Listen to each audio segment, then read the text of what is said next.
या कहीं पर लाइव जा रहा है या एनीथिंग लाइक दैट? नहीं, it's being recorded. चलो ठीक है, that sounds good. So I just start sharing my screen. अच्छा, इससे पहले कि मैं अपनी स्क्रीन शेयर करूं, I try to make it engaging for everyone. मुझे कोई एज सच लेक्चर नहीं देना जो मैं बोलती जाऊं और आप लोग का इनपुट ना आए.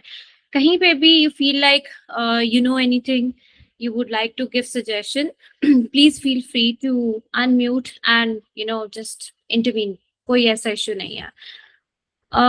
इसके अलावा आज मैंने अपनी जो प्रेजेंटेशन है. अच्छा, I am unable to share my screen. कोई आपकी तरफ से तो नहीं issue? Let me just check. ठीक है, मैं अपना भी सेटिंग्स दोबारा चेक कर लेती हूँ जस्ट इन केस. इशू आना नहीं चाहिए.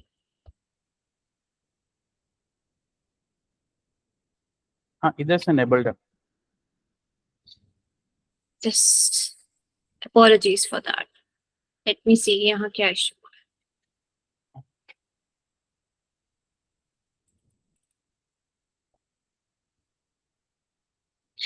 यहाँ पे भी कोई इशू नहीं है, स्क्रीन शेयर क्यों नहीं हो रही? जस्ट अ मिनट, मैं इसको चेक कर रही हूँ. इन the meanwhile, I've heard most of you are research students and professionals. तो आप लोग अपने ऑफिसेज और उससे यूनिवर्सिटी से फ्री होके इस वक्त जो है वो ज्वाइन कर रहे हैं, राइट? इंटरैक्ट करें मेरे साथ. I like to interact with people when I am presenting. Yes. ये यस, अच्छा.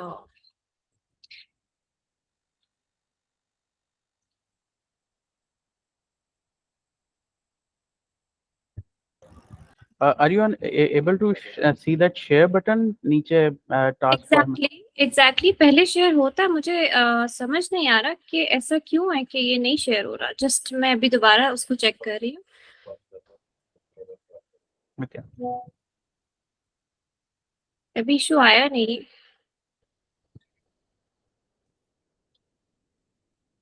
Just let me redo it ना. नहीं, वो अभी भी कह रहे हैं कि let me rejoin.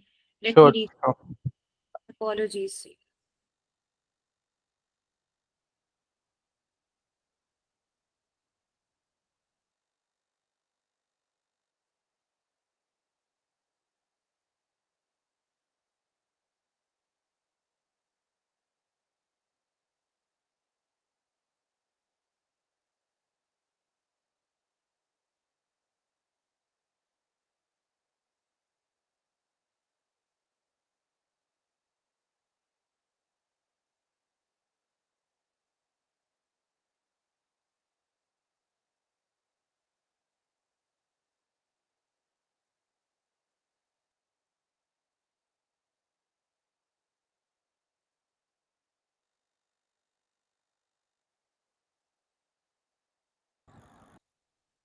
I don't understand ये क्यों नहीं ज्वाइन हो रहा है. कि बाकी कभी कॉल्स पे मुझे इशू आया नहीं. There's another thing. We can also you can share your presentation with me and I can like share from here. Great. So मैं आपको व्हाट्सएप कर दूं? हाँ, sure. ओके, मैं अभी आपको व्हाट्सएप कर रही हूँ.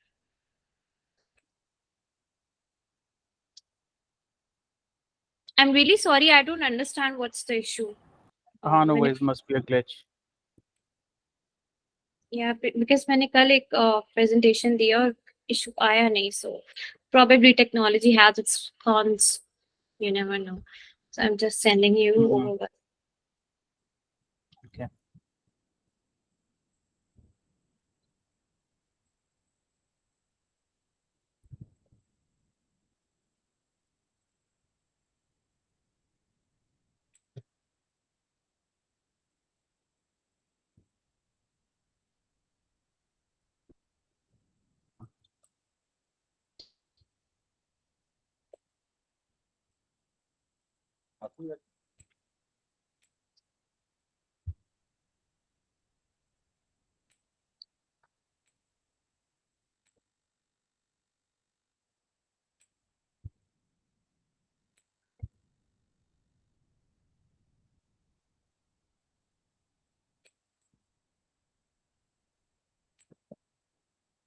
I think there is an issue in connecting at the moment. Safari से probably कोई issue आ रहा है, but let me just do it WhatsApp पे. Okay.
आपको रिसीव हो तो मुझे बताइएगा please. All right. I'm waiting.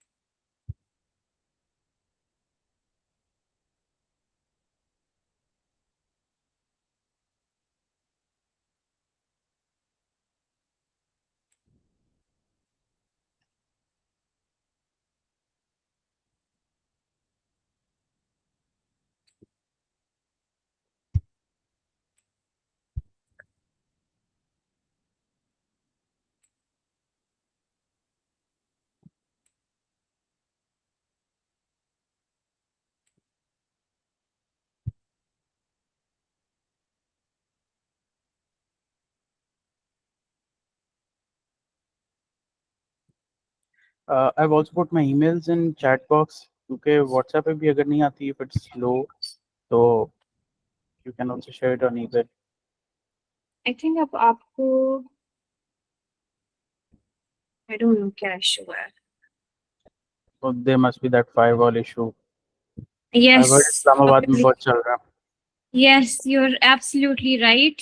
क्योंकि हाँ पता नहीं मेरे माइंड से क्यों निकल गया. आई थिंक मैं हूँ भी ऐसी सोसाइटी में जहाँ पे ये इशू है. तो yes you are absolutely right. मैं आपको ईमेल ही कर रही हूँ.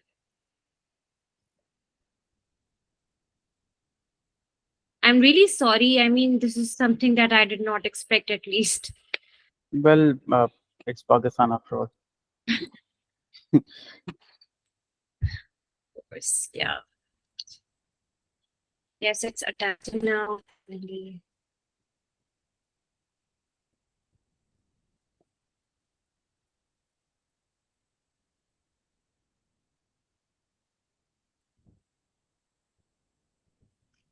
Sent.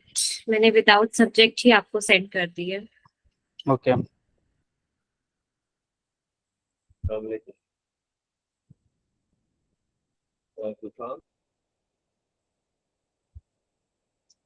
आपको आई है? Receive हुई? Yeah, yep, got it. Just a minute, I'm getting it up. Goodness.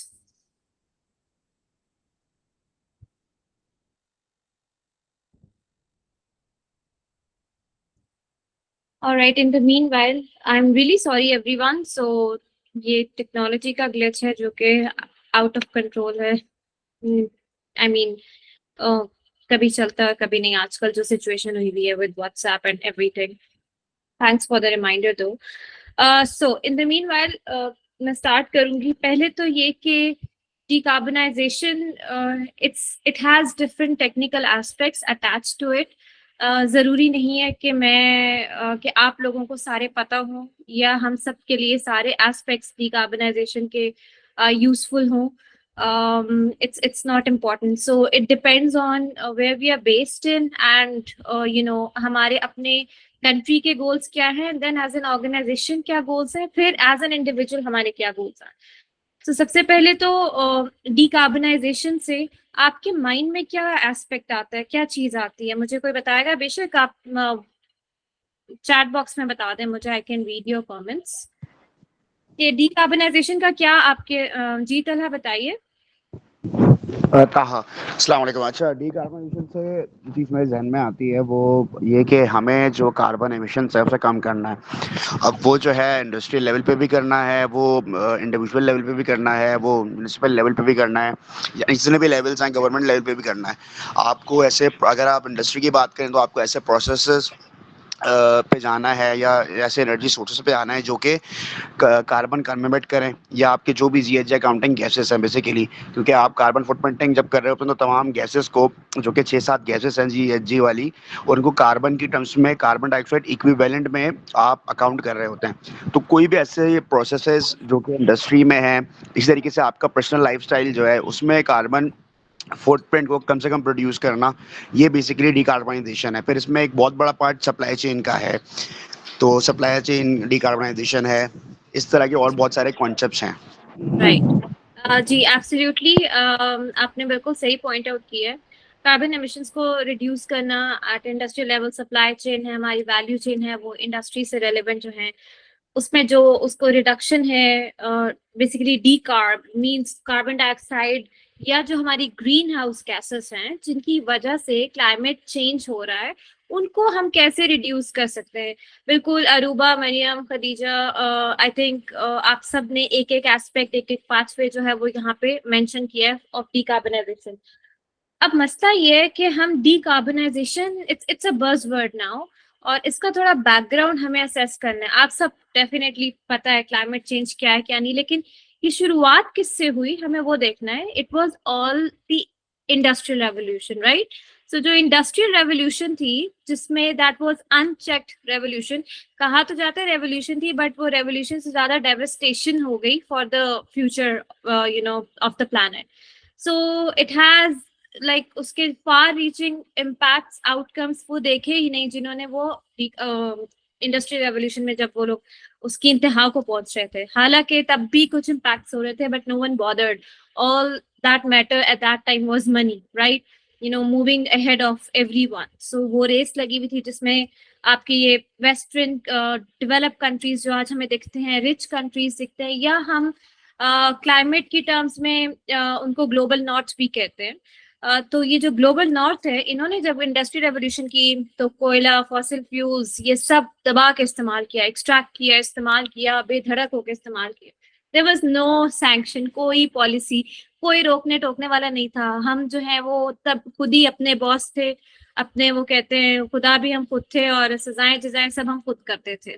तो नोबडी बॉदर्ड। तो ये खुले लफ्जों में इंडस्ट्री रेवोल्यूशन है आपके पास। अब एक मसला इसमें ये आया, लंदन स्मॉग हुई जी उस वक्त, इतना ज्यादा वो इस्तेमाल करने से, कोयला इस्तेमाल करने से पता भी लग रहा था कि ये धुएं ने जो है हमें ढांप लिया है।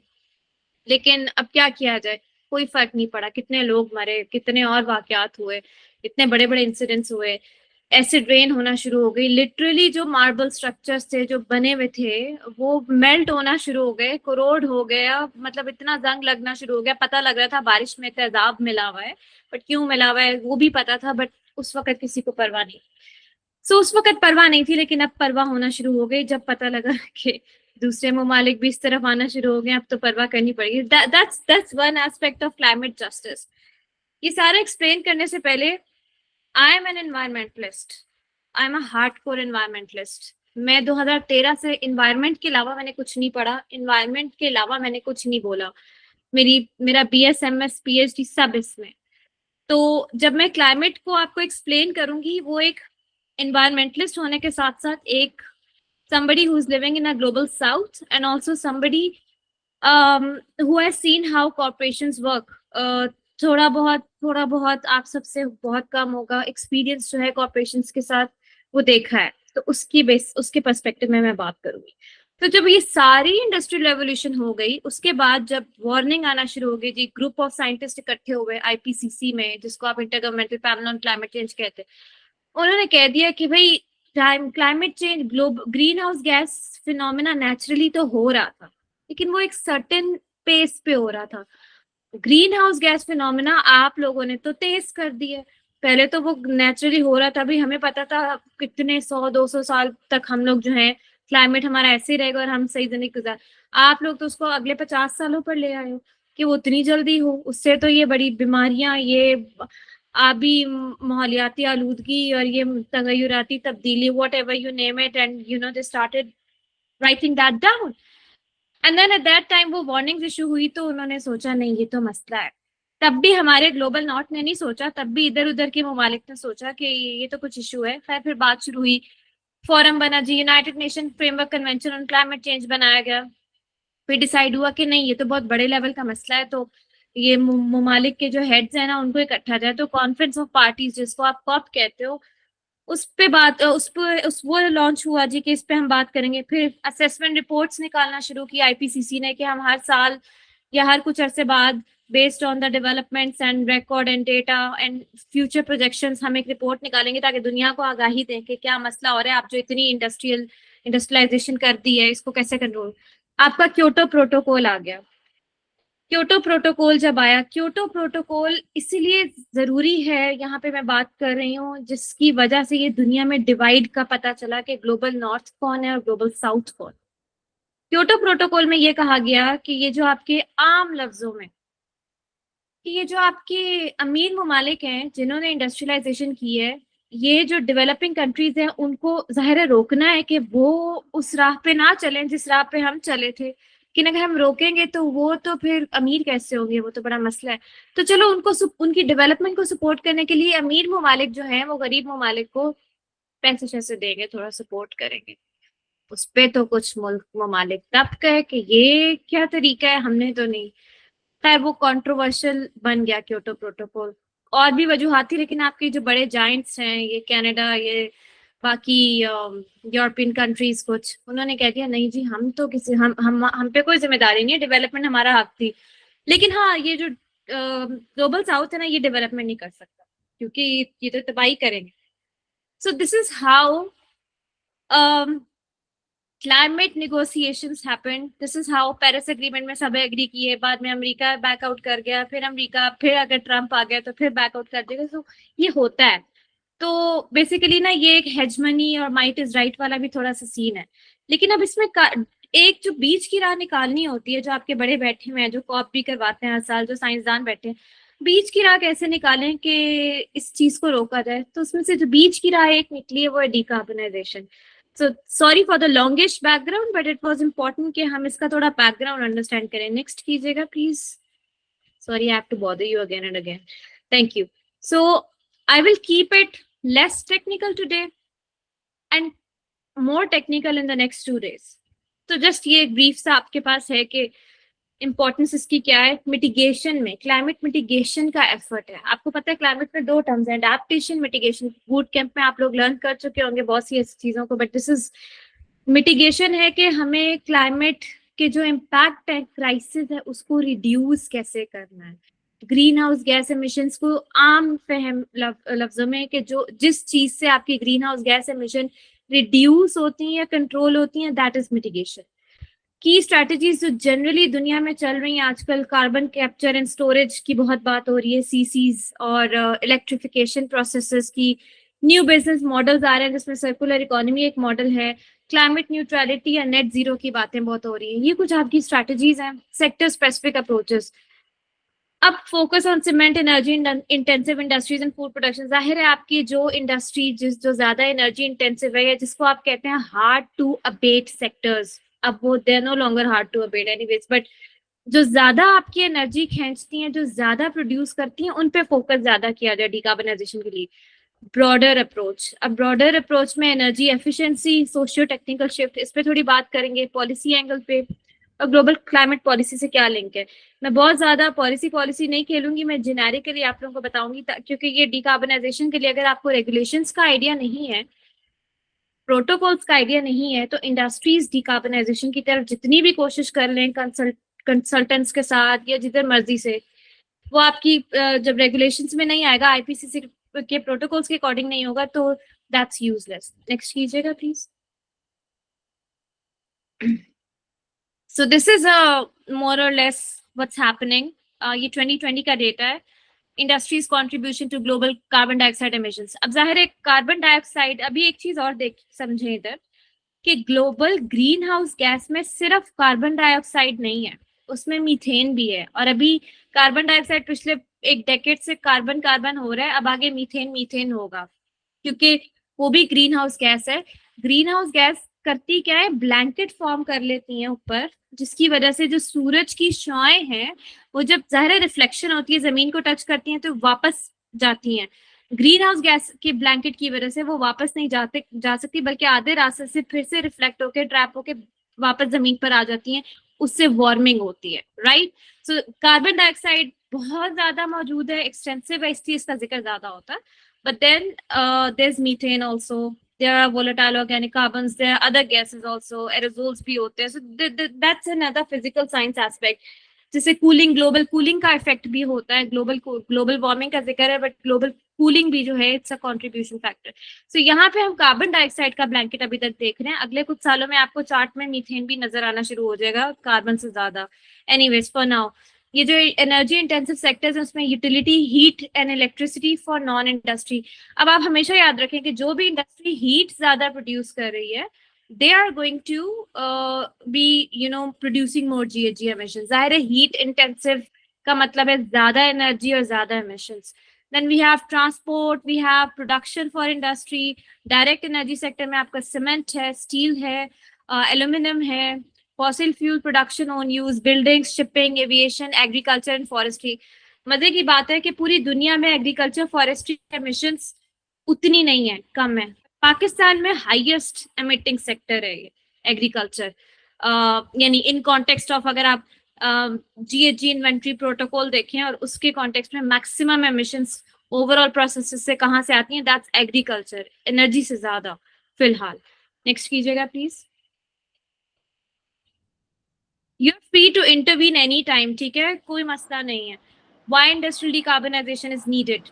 अभी आपको पता है कि अगर हम अपने ग्लोबल साउथ की बात करें, दुनिया में चलने के लिए, अपने आप को सैंक्शन से बचाने के लिए हमने रेटिफाई किए हुए climate goals and Paris agreement. So we have to work on decarbonisation, ताकि हम उस वो जो एक क्या कहते हैं, जहां जिस डायरेक्शन में दुनिया मूव कर रही है क्लाइमेट एजेंडा के डायरेक्शन में, हम भी उसमें मूव कर सकें। और हमारा मुल्क बहुत ज्यादा वल्नरेबल है, सिर्फ पाकिस्तान नहीं, पाकिस्तान से ज्यादा वल्नरेबल कंट्रीज भी हैं। V20 का ग्रुप है, ठीक है, आइलैंड्स हैं जो बिल्कुल अगले कुछ सालों में डूब जाएंगे।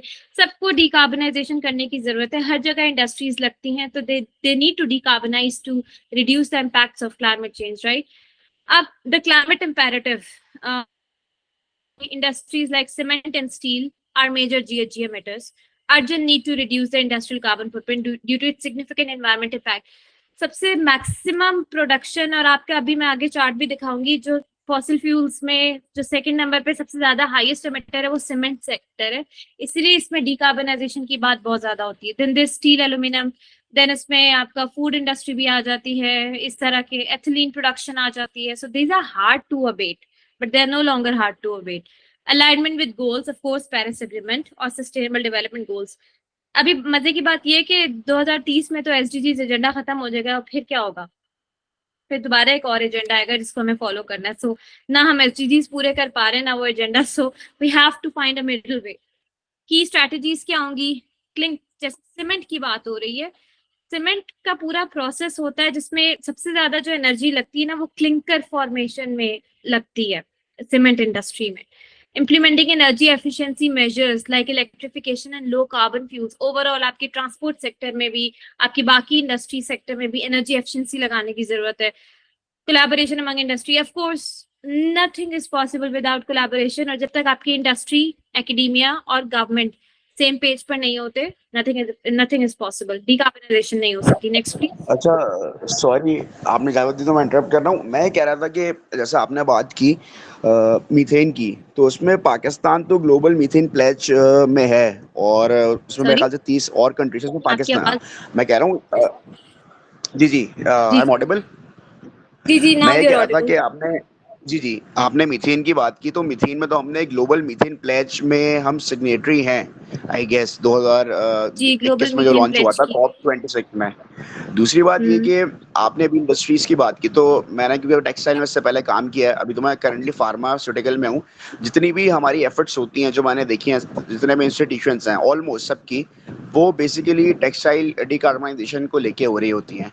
और आपने अभी जिक्र किया कि सीमेंट इंडस्ट्री और दूसरी इंडस्ट्री एक और है, कौन सी, मेरे ख्याल से स्टील। स्टील, तो इन हाँ। दोनों के हवाले से हम काम क्यों नहीं कर रहे होते? टेक्सटाइल में तो एक बात समझ में आती है कि टेक्सटाइल इंडस्ट्री फिर भी इसलिए काम कर लेगी क्योंकि जो एक्सपोर्ट बेस्ड इंडस्ट्रीज हैं उनके कस्टमर बड़े जाइंट कस्टमर्स हैं, हम उनको फोर्स करते हैं। अच्छा, सॉरी, आपकी आवाज बहुत कटती थी। जो मैंने आपका पॉइंट सुना है वो, हाँ, ऑफ कोर्स हमने मीथेन प्लेज किया हुआ है। और लेकिन हमने मॉरेटोरियम भी साइन किया था कोल, कि हम कोयला इस्तेमाल नहीं करेंगे। उससे पहले वाली कॉप में प्लेजेस हुई है, कूलिंग प्लेज भी हमने साइन किए है, बिल्कुल प्लेज हुआ है। मीथेन प्लेज इस पे ज्यादा बात ही पिछली कॉप में हुई थी, इसलिए मीथेन का जिक्र आना शुरू हो गया, इसलिए मैं भी जिक्र कर रही हूँ। लेकिन इस चीज को अभी उतना ज्यादा उस एंगल से देखा नहीं जा रहा, शायद अवेयरनेस की कमी है फिलहाल, या टेक्निकल एक्सपर्टीज बहुत कम है, जिसकी वजह से they only think carbon dioxide is major, but methane का ब्लैंकेट बहुत स्वेयर है। सेकेंडली, जो आप बात कर रहे थे, हाँ, टेक्सटाइल्स सेक्टर की, एक्सपोर्ट सेक्टर में जो मेरा नेक्स्ट जो सेशन है, that is around CBAM and carbon market sort of, I'll touch upon that। तो उसमें मैं आपको बताऊंगी कि क्यों हम एक सेक्टर पे फोकस करें, बट यहाँ डिकार्बनाइजेशन की बात मैं ओवरऑल कर रही हूँ। अभी पाकिस्तान पे इतना फोकस नहीं है। नेक्स्ट स्लाइड्स में जो है I be able to explain that more, I hope.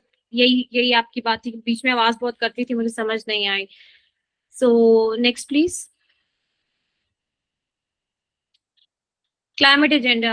Of course, role in climate change mitigation, impact on global and national climate policies, decarbonization. चाहे decarbonization हो, mitigation का कोई भी effort हो, आप local level से start करते हैं, फिर it becomes part of regional agenda and then international agenda. आपने फिर इंटरनेशनल प्लेजेस किए हुए हैं जिसको आपको पूरा करना है, फिर आपके नेशनली डिटर्मिन्ड कॉन्ट्रीब्यूशंस हैं, जिसमें आपने बताया हुआ कि जितने % हम अपने लोकल फाइनेंशियल रिसोर्सेज से रिड्यूस कर रहे होंगे, इतने % आप जो है हमें पैसे देंगे तो हम रिड्यूस करेंगे। लेकिन सीन ये है कि लोकल हमारा फाइनेंस अभी इतना है ही नहीं, जितने हमने कमिट किया हुआ था हम उतनी एमिशन रिड्यूस कर पाएंगे कि नहीं। तो डिकार्बनाइजेशन इज वन एस्पेक्ट जिसपे हम जिसके थ्रू हम अपने एनडीसीज में भी जो है वो प्लेजेस फुलफिल कर सकते हैं। नेक्स्ट कीजिए प्लीज।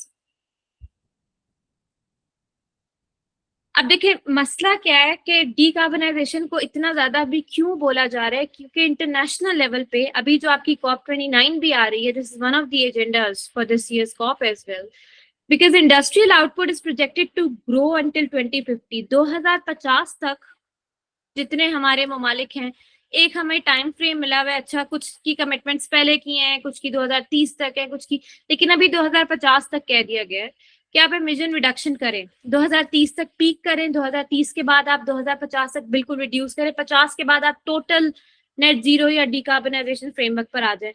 जो कि वो कह तो रहे हैं, लेकिन प्रैक्टिकली इसको अचीव करना बहुत मुश्किल है। आई डोंट से इम्पॉसिबल, इसको अचीव करना मुश्किल है। इट्स नॉट समथिंग के 2050 के बाद हो जाएगा। That's what I and so many others like me believe in.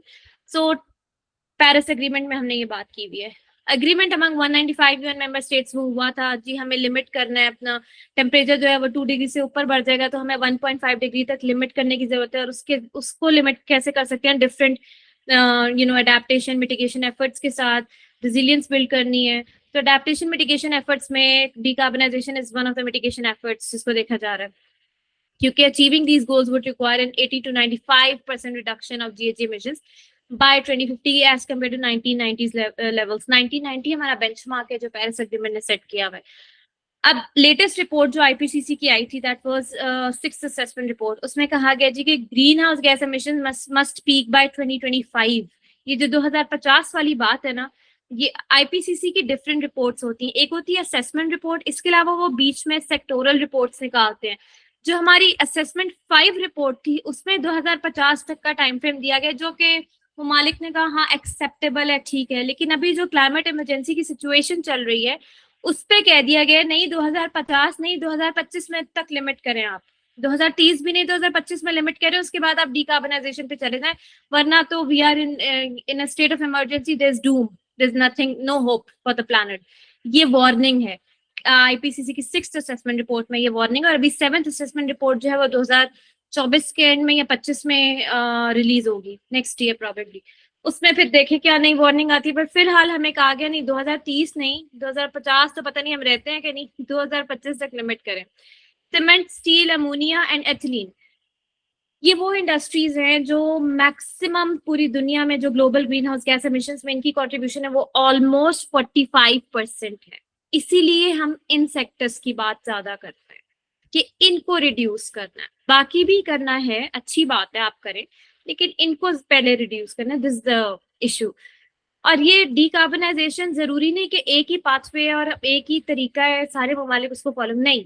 जो गरीब ममालिक हैं या डेवलपिंग कंट्रीज हैं या low develop middle income countries हैं, वो उनका पाथवे स्ट्रेटेजी अलग होगी compare to the rich countries.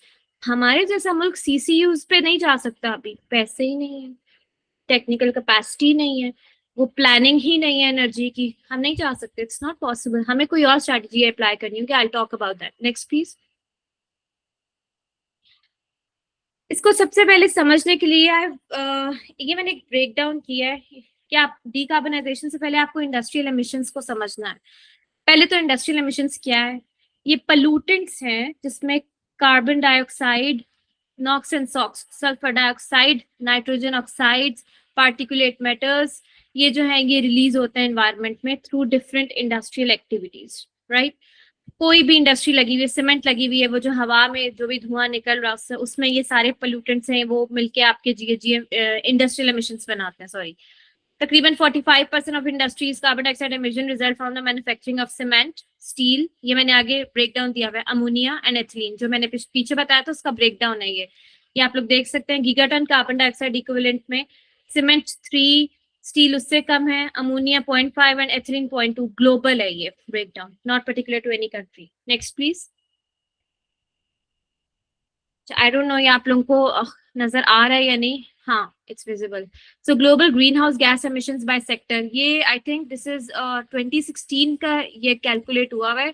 अभी 2024 का एग्जैक्ट इतना अच्छा नहीं कैलकुलेटेड, उसमें कुछ चैलेंजेस है। सो मैंने इसलिए मोस्ट वो जो रेलिवेंट था आपको एक्सप्लेन करने के लिए। अब देखिए हमारी 73.2% एनर्जी सेक्टर प्रोड्यूस कर रहा है एमिशंस ग्लोबली। अब उसमें भी ब्रेक डाउन है, ऊपर देखेंगे जो बारीक सी लाइन है सबसे आउटर, उस पे आयरन एंड स्टील है, ठीक है, आपका केमिकल प्रोसेसिंग है, आपकी फूड इंडस्ट्री है, अदर इंडस्ट्री है, फिर ट्रांसपोर्ट सेक्टर है, फिर बिल्डिंग्स है, फिर आपकी कमर्शियल और रेजिडेंशियल बिल्डिंग्स आ जाती है। उसके बाद सेकंड पे एग्रीकल्चर है, फिर इंडस्ट्री है जिसमें आपका सीमेंट, केमिकल्स है, फिर आपका वेस्ट है। So you know this is how they segregated back in 2016। अभी का जो डेटा है उसमें मजीद सेग्रीगेशन आ गई, बट वो वाला ग्राफ मैं इंशाल्लाह आपको वेडनेसडे को दिखाऊंगी, वो मजीद कुछ चीजें एक्सप्लेन करनी। ये आप ग्लोबल अभी देखें जो ब्रेक डाउन है हमारा जीएचजी कंट्रीब्यूशन का। नेक्स्ट कीजिए। इसको मजीद सिंप्लीफाई करने के लिए मैंने अब ये लेटेस्ट 2023 का डेटा दिया कि सीमेंट को क्यों बार बार कह रहे हैं। ग्लोबल आप देखें 1960 से लेकर 2023 तक सबसे ज्यादा ऑफकोर्स कोयला, फिर ऑयल, फिर गैस और फिर सीमेंट है। So cement, you know, this is one of the largest contributors to greenhouse gas emissions, इसीलिए इसकी बात ज्यादा होती है। नेक्स्ट कीजिएगा प्लीज। अब आप देख लें कि इसके अलावा कुछ तो इंडस्ट्री, सीमेंट हो गए, स्टील हो गए, अमोनिया, एथिलीन, कुछ तो टॉप है, लेकिन उसके साथ साथ उसका ब्रेकडाउन देखें तो और हमारे वो कौन सी इंडस्ट्रीज हैं, थर्मल पावर प्लांट्स हैं, ऑयल रिफाइनिंग है, कोल माइनिंग है, स्टील प्रोडक्शन है, ब्रिक एंड सेरेमिक्स है, सीमेंट एंड फर्टिलाइजर। ये इस तरह मजीद ब्रेकडाउन हुआ है कि की पोल्यूटेंट्स ये क्या एमिट कर रही हैं और ये किस, यानी 1.5 million ton of coal annually जो है ये आपका थर्मल पावर, एक थर्मल पावर प्लांट जो है वो कंज्यूम करता है। फिर क्रूड ऑयल रिफाइनिंग में, ऑयल इंडस्ट्री में एमिशंस निकलती है। ये मैंने डिटेल दी कि कौन कौन से प्रोसेस के दौरान एमिशन प्रोडक्शन हो रही है इन इंडस्ट्रीज में और इनके की पोल्यूटेंट्स कौन से हैं। So this a verified data. Next कीजिए please. Scope emissions, I think ये मोस्ट डिबेटेड टॉपिक है आजकल, एटलीस्ट मुझे नजर आता है लिंक्डइन पे हर कोई, और अभी कुछ कंपनीज अपनी सस्टेनेबिलिटी रिपोर्ट्स भी निकालती हैं, उसमें भी स्कोप एमिशंस मेंशन किया होता है। लेकिन हर किसी को स्कोप एमिशंस की अंडरस्टैंडिंग नहीं है वैसे। उसकी वजह है कि हम थोड़े ज़्यादा, हमारे मुल्क में कैपेसिटी लिमिटेड है, तो हम कंसल्टेंट्स के भी उसमें फंस जाते हैं, और जब हम वो रिपोर्ट बनाते हैं तो उसमें जब हमारी बारी होती है एक्सप्लेन करने की कि अच्छा बताइए स्कोप 3 एमिशन आपने कैसे, हम नहीं कर पाते। सो आई थिंक वहाँ बड़ा मसला हो रहा है। अब स्कोप एमिशंस क्यों है, हमारा एक जीएचजी प्रोटोकॉल बना हुआ है, जाहिर है आईपीसीसी ने और ये यूएनएफसीसीसी इन्होंने प्रोटोकॉल बनाया कि हर कंपनी, जब अब ये दुनिया में कैसे पता लग रहा है कि एमिशंस हो रही हैं, हर कंपनी अपनी रिपोर्ट देगी कि वो कितनी एमिशंस करती है, हर इंडस्ट्री अपनी रिपोर्ट देगी, लेकिन वो एमिशन मेजर करने का क्या तरीका है, वो ग्रीन हाउस गैस प्रोटोकॉल बनाया गया। उसमें डिफरेंट मॉड्यूल्स हैं जिसको फॉलो करते हुए हर मुल्क अपना national green house gas inventory conduct करता है। एनर्जी से, एग्रीकल्चर से, मुख्तलिफ सेक्टर्स जो एमिटिंग सेक्टर्स हैं वो आइडेंटिफाई होते हैं, मैपिंग होती है, फिर उसके इन्वेंट्री होती है। बड़ा बड़ा स्ट्रेनस और एक्सटेंसिव प्रोसेस होता है नेशनल लेवल पे। लेकिन नेशनल के बाद अब हमें इसको स्पेसिफिक कर दिया है इंडस्ट्रीज के लिए कि वो अपनी ग्रीन हाउस गैस रिपोर्टिंग जो है वो करें।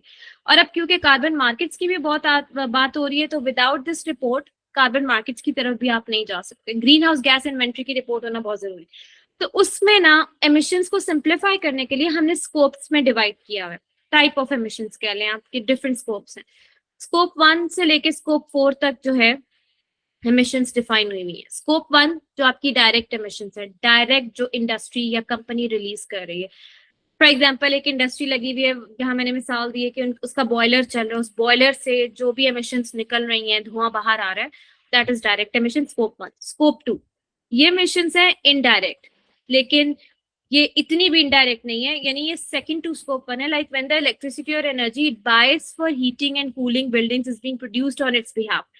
फॉर एग्जाम्पल मैंने एक इंडस्ट्री लगाई, वहां पे मेरी इंडस्ट्री जो चल रही है वो बिजली पे चल रही है, बिजली मैं उससे ले रही हूँ, फॉसिल फ्यूल से ले रही हूँ, तो ये मेरी स्कोप 2 एमिशन है, ठीक है। स्कोप 1 जो मैं प्रोड्यूस कर रही हूँ, स्कोप 2 जिससे मेरी पूरी इंडस्ट्री पावर हो रही है, राइट। स्कोप 3 क्या है, ये आपकी वैल्यू चेन की एमिशंस हैं, सप्लाई चेन की, जो अभी पहले बात कर रहे थे, this is your value chain emissions. अब यहाँ इस स्कोप 3 में आके ना लोग फंस जाते हैं, that's how it gets tricky. इस कैटेगरी में एमिशंस जो हैं वो कंपनी से लिंक नहीं होती डायरेक्टली, यानी स्कोप 1 स्कोप 2 हट के है ये, but the organization is indirectly responsible for up and down its value chains. अब वैल्यू चेन के प्रोसेस में कैसे scope 3, for example buying products from its suppliers and from its products when customers use them.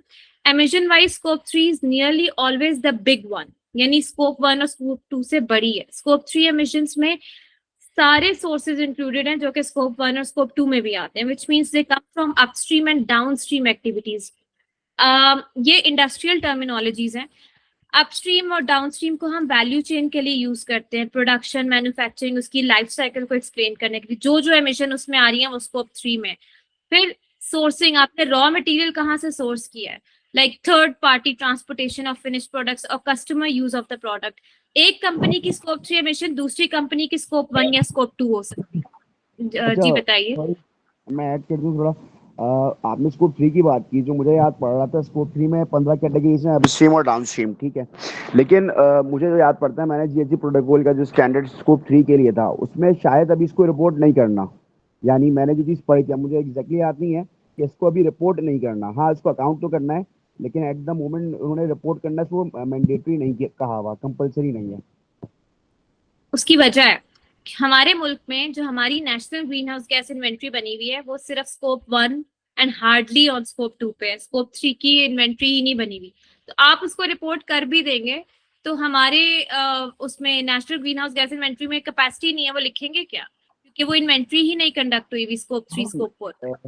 ठीक है, मैं आपकी बात समझ गया, लेकिन मुझे ये बताएं, ये जो स्टैंडर्ड्स हैं तो जेनरिक हैं, तो तमाम कंट्रीज के लिए आए गैस, ऐसा तो नहीं है कि सिर्फ पाकिस्तान के लिए। तो ये जो मैंने चीज़ पढ़ी थी, मुझे याद पड़ता है, ये मेरे ख्याल से पूरे वर्ल्ड पे ही अप्लाई होती होगी। नहीं, मैं आपको बताती हूँ, पूरे वर्ल्ड के आपने नए एसबीटीआई टारगेट्स पढ़े। एक्चुअली मैं इस पे ज्यादा टेक्निकल मॉड्यूल मैंने सेकंड डे के लिए रखा था, मैंने कहा आज आप लोग सो ना जाओ इस मॉड्यूल में, तो इसलिए आपकी बात बिल्कुल सही है। इंटरनेशनली ऐसा नहीं है। आईपीसीसी के मॉड्यूल्स, ये जो ग्रीन हाउस गैस प्रोटोकॉल है ना, ये मॉड्यूल्स बने हुए हैं। इसको आप अपनी कंट्री नीड्स एंड डिमांड्स के अकॉर्डिंग एडजस्ट कर सकते हो। हर कंट्री ने अपना मॉड्यूल उसको आईपीसीसी का अपने मुताबिक अडॉप्ट किया हुआ है। हाँ, लेकिन जो कुछ मैट्रिक्स और मॉनिटरिंग एंड वेरिफिकेशन प्रोटोकॉल है ना, उस पर वो चीज पूरी उतरनी चाहिए। इसलिए हमारी इन्वेंट्री में भी स्कोप 1 स्कोप 2 हार्डली उन्होंने टच किया हुआ है। पर अभी मसला ये पड़ गया है, अब उन्होंने स्कोप 3 को सॉर्ट ऑफ करना शुरू कर दिया, और स्कोप 4 भी आ गया, जो आपका सीबैम है, कार्बन बॉर्डर एडजस्टमेंट मैकेनिज्म, कि आपको करना ही करना है स्कोप 3 स्कोप 4। तो अभी पाकिस्तान में भी जो हमारी ग्रीन हाउस गैस इन्वेंट्री हुई थी 2018-19 में, 18 में हुई थी आई थिंक, हाँ, अब वो रिवाइज कर रहे हैं। जो आपका नेशनल बॉडी है GCISC, उनको अगले 2 साल तक ये रिवाइज करना है और उनको पूरी ये एमिशंस रिपोर्ट करनी है आपके। और मसला ये पड़ गया ग्लोबली, SBTi टारगेट्स में जो कंट्रोवर्सी आ रही है, उन्होंने कह दिया स्कोप 4 एमिशंस लिखनी नहीं है, यानी कि कंट्रीज इंडस्ट्री को वो लिमिट कर दी है कि आप कार्बन मार्केट्स की तरफ नहीं जाएं। तो इंडस्ट्रीज कह रही हैं फिर तो हम ऑफसेट कर ही नहीं सकते, अगर हम ऑफसेट नहीं करेंगे तो ये तो हमें तो कोई फायदा नहीं हो रहा है, हम क्यों रिड्यूस करें। तो ये रिविजन्स पे रिविजन्स हो रही हैं। ग्लोबली कोई ऐसा हार्ड एंड फास्ट रूल नहीं है कि आपने मतलब as it is as per the protocol ही जाने। उस प्रोटोकॉल में भी डिफरेंट फॉर्मूलाज अप्लाइड हैं जिनको आप अपने अकॉर्डिंग टेलर कर सकते हो। तो लेकिन अब क्योंकि स्कोप 3 का मसला पड़ गया है, तो इसलिए हम लोग जो है national green house gas inventory हमारी रिवाइज हो रही है। अच्छा, मुझे एक और चीज़ बताइएगा। ये तो आपने कह दिया, मैं समझ गया। SBTi की आपने बात की, साइंस बेस्ड टारगेट्स, वो तो अभी टेक्सटाइल इंडस्ट्रीज अच्छी खासी उस पर काम कर रही हैं और वो कमिट भी कर रही हैं, वैलिडेट भी करवा रही हैं टारगेट्स। इसके अलावा मैंने एक जो स्टील जो केबल मैन्युफैक्चरिंग इंडस्ट्री है वो देखी है। इसके अलावा एक जो इंडस्ट्रीज पैकेजिंग की हैं, लेकिन वो भी जो है वो GHG प्रोटोकॉल को ही रेफर कर रहे होते हैं। यानी हालांकि उनकी अपनी अच्छी खासी गाइडलाइंस हैं और सेक्टोरल गाइडलाइंस हैं अलग अलग, मगर फिर भी वो इसी को रेफर कर रहे होते हैं। दूसरी चीज़ मैं कहना चाह रहा था कि CBAM की आपने बात की। CBAM आई गेस 2023 में एप्लीकेबल हो गया, तो हमारे पास अपना तो भी कुछ भी नहीं है। हमारे पास अभी कार्बन मैकेनिज्म पॉलिसी भी आई गेस नहीं है। ADB ने ये कोई सेमिनार या वेबिनार हुआ था जिसमें उन्होंने डिसाइड किया था कि हम अपनी कार्बन मैकेनिज्म पॉलिसी बनाएंगे। तो हम अभी क्या करेंगे और किस तरह से जो कार्बन मार्केट्स हैं उनको इनकॉर्पोरेट कैसे करेंगे? थैंक यू ताहा। इसमें आपके काफी रिस्पॉन्सेज मेरे अगले मॉड्यूल्स में, लेकिन एक चीज मैं आपको बता दूं, आई डोंट नो आप SDPI सुने हो, SDPI को फॉलो करते हैं। SDPI ऑथर है कार्बन प्राइसिंग मैकेनिज्म पॉलिसी का, और हमने वो बना दी हुई है, ड्राफ्ट हो गई है उस पे। I can't reveal more details but because we are working on it directly, so वो बन चुकी है। उस पे सिर्फ प्रोविंसेस ऑन बोर्ड नहीं आ रहे। जिस दिन प्रोविंसेस ऑन बोर्ड आ गए, हो सकता है अगले हफ्ते में वो चीज लॉन्च हो जाए। ड्राफ्ट अप्रूव हो चुका है, सिर्फ प्रोविंसेस की कोऑर्डिनेशन का नहीं, जी ठीक है, आप सही कह रही हूँ। असल में मैंने भी एक न्यूज़पेपर को, मैं कोट नहीं करूंगा, उस न्यूज़पेपर पे ही मैंने पढ़ा था। तो एशियन डेवलपमेंट बैंक या किसी का उसमें रेफरेंस, अच्छा न्यूज़पेपर है पाकिस्तान का बड़ा, उसमें ये था कि अभी हम ड्राफ्ट करेंगे। कोई आप लोगों का ही वेबिनार या सेमिनार था जिसमें आपने स्टेक होल्डर्स को साथ बैठाया था। आप लोगों को मैं फॉलो करता हो हूँ। चुकी है, ठीक ड्राफ्ट हो ठीक चुकी है जी, वो बिल्कुल बन चुकी सही। है। और क्योंकि हम इस वक्त climate change authority, council, ministry of climate change, so protocol, you name it, and we are there, we are working on it directly, and we are. और जो सीबैम है उसकी वजह से ही ज्यादा इसको, खैर आई कांट रिवील उस पे क्या हम वॉलंटरी पे जाएंगे क्या नहीं जाएंगे, नेक्स्ट मॉड्यूल में थोड़ा डिस्कस करूंगी। लेकिन क्योंकि पॉलिसी अभी इट्स नॉट पब्लिक, तो लेकिन जब वो निकलेगी तो लेट्स सी। जो आप GHG प्रोटोकॉल की बात करें, GHG प्रोटोकॉल मैं वही बात कर रही हूँ, उसी को रेफर किया जाता है as a guiding tool box. लेकिन उसको आप अपने अकॉर्डिंग, उसमें इतनी फ्लेक्सिबिलिटी है कि आप उसको टेलर कर लेते हो। SBTi टारगेट्स की भी जो वैलिडेशन हो रही है, वो वैलिडेशन जो भी करा ले, SBTi targets they are being revised. अभी लेटेस्ट रिवीजन उसकी आई है जिसमें उन्होंने कार्बन ऑफसेट्स का निकाल दिया कि जी ये तो हम देखेंगे नहीं। तो कंपनीज फंस गई हैं कि हम कार्बन, IPCC पेरिस एग्रीमेंट कह रहे हैं कार्बन प्राइसिंग लाओ मार्केट्स में जाओ, और ये SBTi टारगेट्स कह रहे हैं जी नहीं हमारा कोई ऐसा वो नहीं। तो तो ये दिस इज डिबेटेड, इस पे नई चीजें आ रही हैं जो कि मैं नेक्स्ट मॉड्यूल में डिस्कस करूंगी आपके साथ। वो पूरा GHG protocol and monitoring and evaluation पे है ऑन चले डिकार्बोनाइजेशन। जी जी, फिर मैं सवाल कार्बन मार्केट का नेक्स्ट में ही कर लूंगा। वो ये मैं करना चाह रहा था कि आप रेगुलेटरी मार्केट्स होती हैं, जितना मुझे पता मैंने पढ़ा है, वॉलंटरी होती हैं और एक कैप एंड ट्रेड है। वॉलंटरी में तो मुझे लगता है कि लोग एमिशंस करेंगे, यानी लोग से मुराद इंडस्ट्रीज एमिशंस करेंगी, फिर इसको ऑफसेट कर देंगी, कंपलसेट कर देंगी। और हो ये सकता है कि डबल शोल्डरिंग भी हो रही हो, कि एक ही चीज को बार बार कंपलसेट करके दिखा रहे हो। तो वो आप फिर उसमें बताइएगा कि कौन सी मार्केट रेगुलेटरी में जाना सही है, वॉलंटरी या कैप एंड ट्रेड, कोई कैप सेट कर देना चाहिए और हर साल वो कैप कम करना चाहिए कि इससे कम एमिशंस आपने करनी है। तो वो आप या तो अगले इसमें ही जवाब दे दीजिएगा, अगली वर्कशॉप में, मसला नहीं है। मैं आपको जरूर अगली वर्कशॉप में जवाब दूंगी और अपना पर्सनल ओपिनियन बताऊंगी, जो कि हम पिछली 9 कार्बन मार्केट्स की वर्कशॉप्स में बताते हैं। लेकिन पॉलिसी में क्या है वो मैं नहीं बता। हाँ, अगर वेडनेसडे तक पॉलिसी लॉन्च हो गई तो जरूर I will be happy to share के क्या गवर्नमेंट कर रही है। लेकिन फिलहाल जो है वो बिल्कुल आपके सवाल बहुत मजे के, एंड आई एम एंजॉयिंग कि आप पार्टिसिपेट करें। आई विश बाकी लोग भी अपने कंसर्न्स जो है या सजेशन जरूर शेयर करें। लेकिन इंशाल्लाह ये रिस्पॉन्सेज जो है आपको बाय वेडनेसडे, आई थिंक मुझे अपनी नेक्स्ट जो प्रेजेंटेशन है वो ज्यादा इसके अराउंड टेलर करनी पड़ेगी। चले कोई नहीं। एनीवे, स्कोप 3 बिल्कुल आपने सही कहा, अपस्ट्रीम डाउनस्ट्रीम में इसकी डिफरेंट कैटेगरीज है एंड वो एमिशंस हैं। स्कोप 4 एमिशंस जो हैं they are basically carbon markets. अभी स्कोप 4 बड़ा नया नाम है, हर एक को इसका इतना आइडिया भी नहीं है, क्योंकि ये थोड़ा डिबेटेबल है। स्कोप 3 स्कोप 4 दोनों ही बहुत डिबेटेबल हैं, कंट्रोवर्सीज हैं इसके अराउंड। कंट्रोवर्सीज से मेरा मकसद ये है कि कॉर्पोरेट सेक्टर कुछ चीजों पर एग्रीड नहीं है और कहीं पर आपकी साइंस जो है वो कुछ और चीजें लिखती है और कॉर्पोरेट सेक्टर उसके साथ अलाइन नहीं हो पाता, क्योंकि वो उनके लिए नुकसान है। तो इसलिए वो जाहिर है कॉर्पोरेशंस को जहाँ नुकसान होगा वहां पे कंट्रोवर्सी क्रिएट हो जाती है। तो ये क्लाइमेट डिबेट शुरू से ही बहुत कंट्रोवर्शियल है, क्योंकि आपके कॉर्पोरेशंस एग्री नहीं करते, जो आपकी ये लॉबीज हैं फॉसिल फ्यूल की। राइट, ये मैंने थोड़ा एक्सप्लेन करने की कोशिश की है स्कोप 2, स्कोप 3, स्कोप 1। सो अभी आप स्कोप 1 देखें, company direct company facilities, company vehicles. Scope 2 देखें, परचेज इलेक्ट्रिसिटी, जैसे मैंने बताया अगर आपकी कंपनी या लेट्स से टेक्सटाइल इंडस्ट्री ने सोलराइजेशन के जरिए बिजली देना शुरू कर दी है, सोलर पैनल लगा दिए, तो उसने अपनी ऑफसेट करना शुरू कर दी, तो उसके स्कोप 2 एमिशन रिड्यूस हो गई है। ठीक है, स्कोप 1 और स्कोप 2 को कंट्रोल करना बहुत आसान है।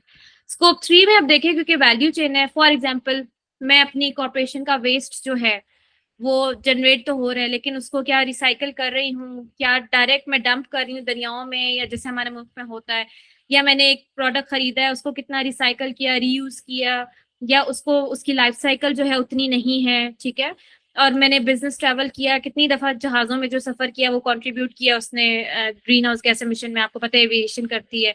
तो इस तरह की और एम्प्लॉयज रिलेटेड आपकी जो एमिशन है ना स्कोप 3 में आती है। स्कोप 3 स्कोप 4 में बहुत ज्यादा फर्क नहीं है, बस स्कोप 4 में ज्यादा कार्बन मार्केट्स का है कॉन्टेक्स्ट, तो इसलिए वो डिफरेंट है। नेक्स्ट कीजिएगा प्लीज। अभी स्कोप 3 और स्कोप 4 जो एमिशंस हैं उनके लिए तो आपको हर चीज की लाइफ साइकिल असेसमेंट होना कंपल्सरी नहीं है। यस, तो अभी पाकिस्तान में ऐसी कोई चीज, ऐसा कोई पॉलिसी है जो इस चीज को बाइंडिंग करे सब इंडस्ट्रीज के लिए कि वो अपनी प्रोडक्ट लाइफ साइकिल असेसमेंट करवाएं? बिल्कुल, आपका बहुत अच्छा क्वेश्चन है। इसमें ये कि फॉर एग्जांपल पैकेजिंग इंडस्ट्री, जो प्लास्टिक्स है उनको कहा जा रहा है कि आप अपना वो उसकी लफ्ज और है EPR, आप अपना फ्रेमवर्क जो है वो रिपोर्टिंग मैकेनिज्म लेकर आए, जिसमें आप बताएं कि ये प्रोडक्ट सोर्स कहाँ से हो रहा है, कितना प्लास्टिक है, प्लास्टिक रिड्यूस करने के लिए। तो अगर आप पैकेजिंग इंडस्ट्री को कहा गया है प्लास्टिक को आप अपना रिपोर्ट करें, डेटा कैसे सोर्स कर रहे हैं, प्रोड्यूस कितना हो रहा है, रिसाइकल कितना हो रहा है, सो दैट सॉर्ट ऑफ वो लाइफ साइकिल वहां से आपको पता लग जाएगी पैकेजिंग इंडस्ट्री की। लेकिन अगर आप बाकी इंडस्ट्री की बात करें तो नहीं, कोई ऐसा हाँ अपने चॉइस से जो कर रही हो वो सही है, लेकिन रिपोर्टिंग फ्रेमवर्क एक तो नेशनल लेवल पे हमारा कोई डेवलप नहीं है कि किस तरह से आपने रिपोर्ट करवाना है लाइफ साइकिल, और उसमें बहुत ज्यादा आपको एक्सटेंसिव फ्रेमवर्क डेवलप करने की जरूरत होती है। इसीलिए हमारे मुल्क में इंडस्ट्रीज लाइफ साइकिल प्रोडक्ट की उस पर नहीं मैपिंग करती और रिपोर्टिंग नहीं करती। दूसरा इशू इसमें ये है कि हाँ कुछ हमारे MNCs हैं जिन्होंने अपने इको लेबल्स इंट्रोड्यूस किए हुए होते हैं, जो barcodes and everything, so you scan it and you get to know how the product was sourced, और इसको आप रिसाइकिल कैसे कर सकते हैं, इसकी पूरी लाइफ साइकिल, वो बहुत रेयर है अभी। नेशनल लेवल पे उस पे नहीं है इतना ज्यादा, और कोई हार्ड एंड फास्ट रूल भी नहीं निकला। हाँ, जो आपकी प्लास्टिक पैकेजिंग इंडस्ट्री है उनको कहा जा रहा है, which is a good thing, लेकिन उस पे भी मसाइल हैं काफी। अच्छा, मैं इसमें एक चीज सवाल आपसे कर लूँ कि आप जो बात करिए स्कोप 3 की, ये जो प्रोटोकॉल है बेसिकली एक और स्टैंडर्ड है प्रोडक्ट लाइफ साइकिल का, जो है बिल्कुल लाइफ साइकिल पे बात करता है। फिर आईएसओ का स्टैंडर्ड जो है 1404 या 1440 लाइफ साइकिल का स्टैंडर्ड है, वो भी बड़ा इन डेप्थ है। तो हमारे उस तरह तो लाइफ साइकिल असेसमेंट होती नहीं है। दूसरी बात, एक और सवाल मेरा ये है कि स्कोप 1 और 2 की अगर हम बात कर लें, उसमें जो डेटा फैच होता है उसके 5 प्रिंसिपल्स हैं, जिसमें रेलेवेंसी है, कंप्लीटनेस है, एक्यूरेसी है, ट्रांसपेरेंसी है।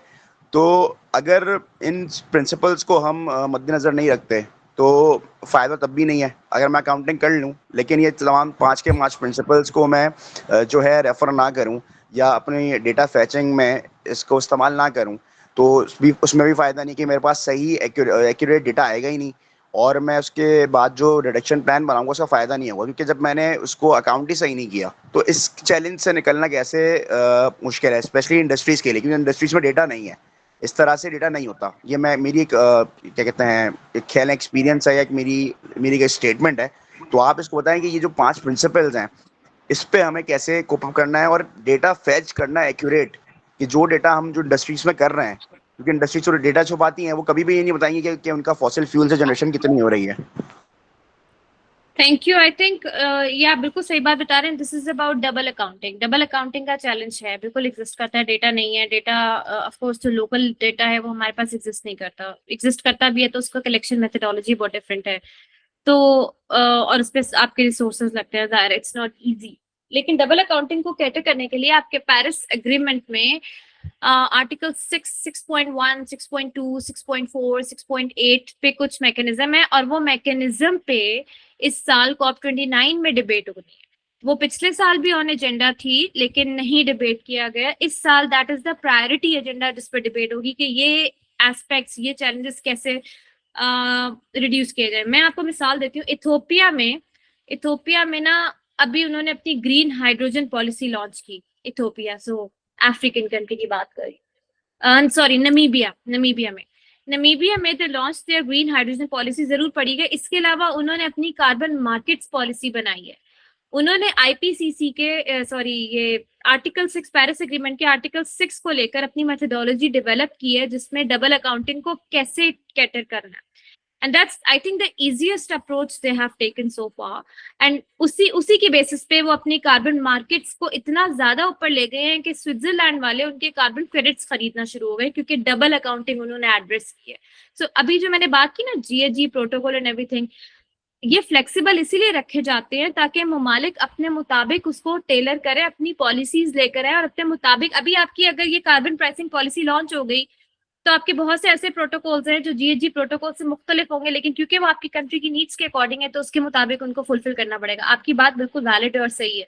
तो ये जो कुछ पॉइंटर्स आप बता रहे हैं कि इंटरनेशनली तो हैं, लेकिन अभी हमारी जो पॉलिसी है कि उसमें क्या पॉइंटर्स होंगे वो फिर आप मजीद उस पे, I think that allot can be debated.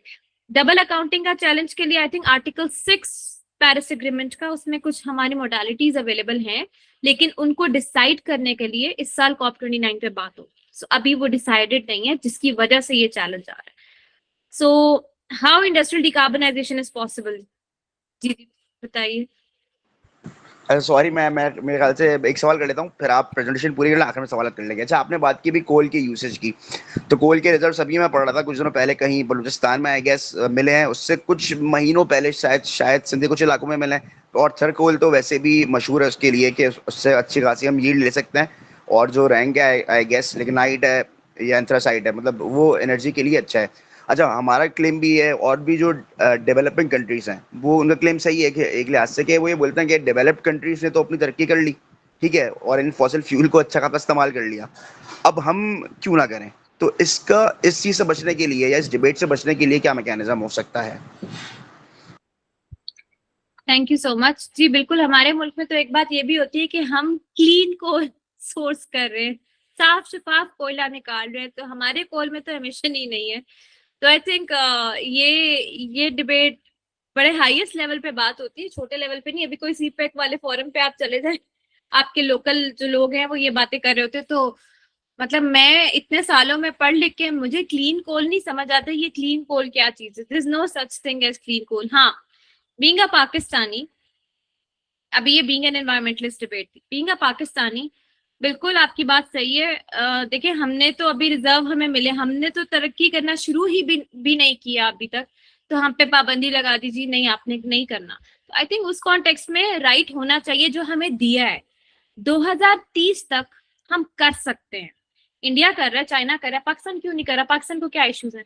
मसला ये है कि पाकिस्तान एक तरफ बात करता है, एक गवर्नमेंट आती है वो बात करती है हाँ हम कोयला अपना निकालेंगे उसको इस्तेमाल करेंगे, दूसरी गवर्नमेंट अभी वो बातें कर रही होती है, एकदम दूसरी गवर्नमेंट आ जाती है, दूसरी गवर्नमेंट जाके मॉरेटोरियम साइन कराती है कि हम कोयला नहीं इस्तेमाल करेंगे। उसके बाद एकदम नई गवर्नमेंट आती है, वो फंस जाती है कि वो कहती है नहीं कोयला तो इस्तेमाल करना है, फिर डेवलपमेंट पार्टनर्स कहते हैं नहीं आपने तो बात ही है की थी कि कोयला नहीं इस्तेमाल करना, अब क्या करें? वहां पे आप फंस जाते हैं। वो कहते हैं हमने तो पैसे नहीं देने कि आप तो कोयला आपने तो मना किया था। तो अब ये पॉलिसी इश्यूज हैं, पॉलिसी इनकंसिस्टेंसीज हैं। आप में से आई डोंट नो कुछ लोग होते हैं हमारे एनर्जी फोरम पे डिबेट्स हो रही होती हैं, लाइव सेशन जा रहे होते हैं, सुना करें, उसमें हमें बहुत कंट्रोल होके कोल पे डिबेट करें। अभी एक सेशन आ रहा है हमारा STPI में आगे कोल की डिबेट पे, वो जितनी लड़ाइयाँ उसमें होती है वो आई थिंक और किसी सेशन में नहीं होती।